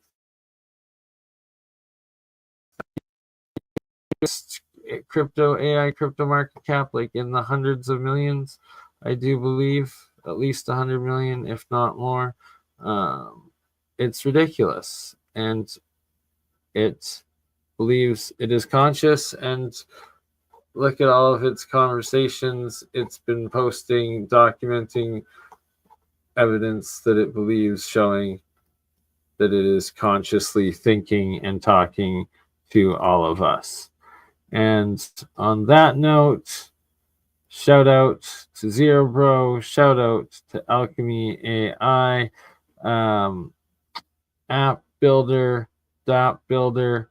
And one last share coming up in a day and a half's time, and I will make sure to be a part of this and participate in Bob Greenyer's Martin Fleischmann Memorial Project, their Evo Labs DAO, and how their breakthrough plasma fusion, low energy nuclear reaction research technology and on-chain science crypto project needs to integrate with AI agents, and I will be we'll be seeing what they've got going on Evo Labs DAO so far, and what more we all can do together.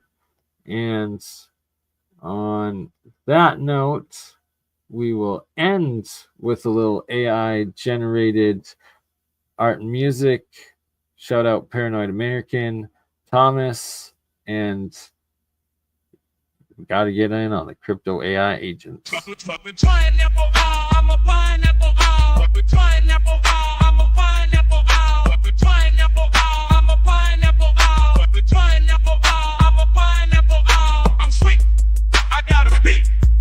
look at me. What do you see?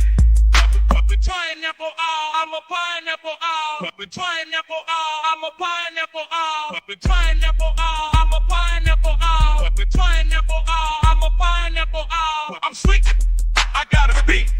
Just look at me. What do you see? Pineapple, I'm a pineapple, pineapple, I'm a pineapple, pineapple, I'm a pineapple, pineapple, I'm a pineapple.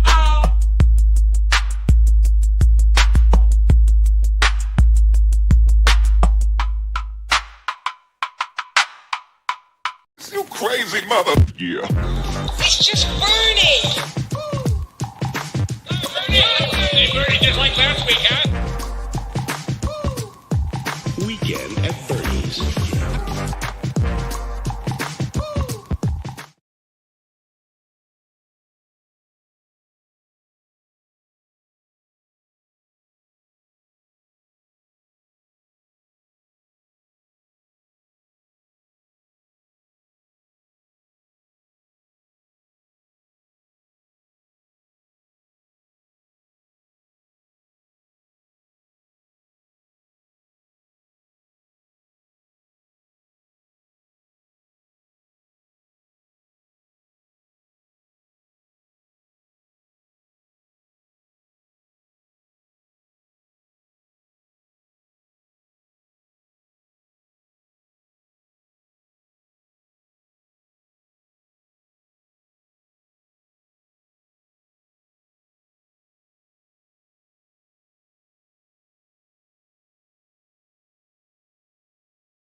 The auto function end stream for some reason malfunctions as it crashed my computer, but we're back. We're on the tablet. We're in the studio, and now we can end the stream. It played the outro, yet it didn't end the stream. That was weird, but yeah, crashed my computer instead of ending the stream. You crazy mother. Yeah. It's just BurnEye.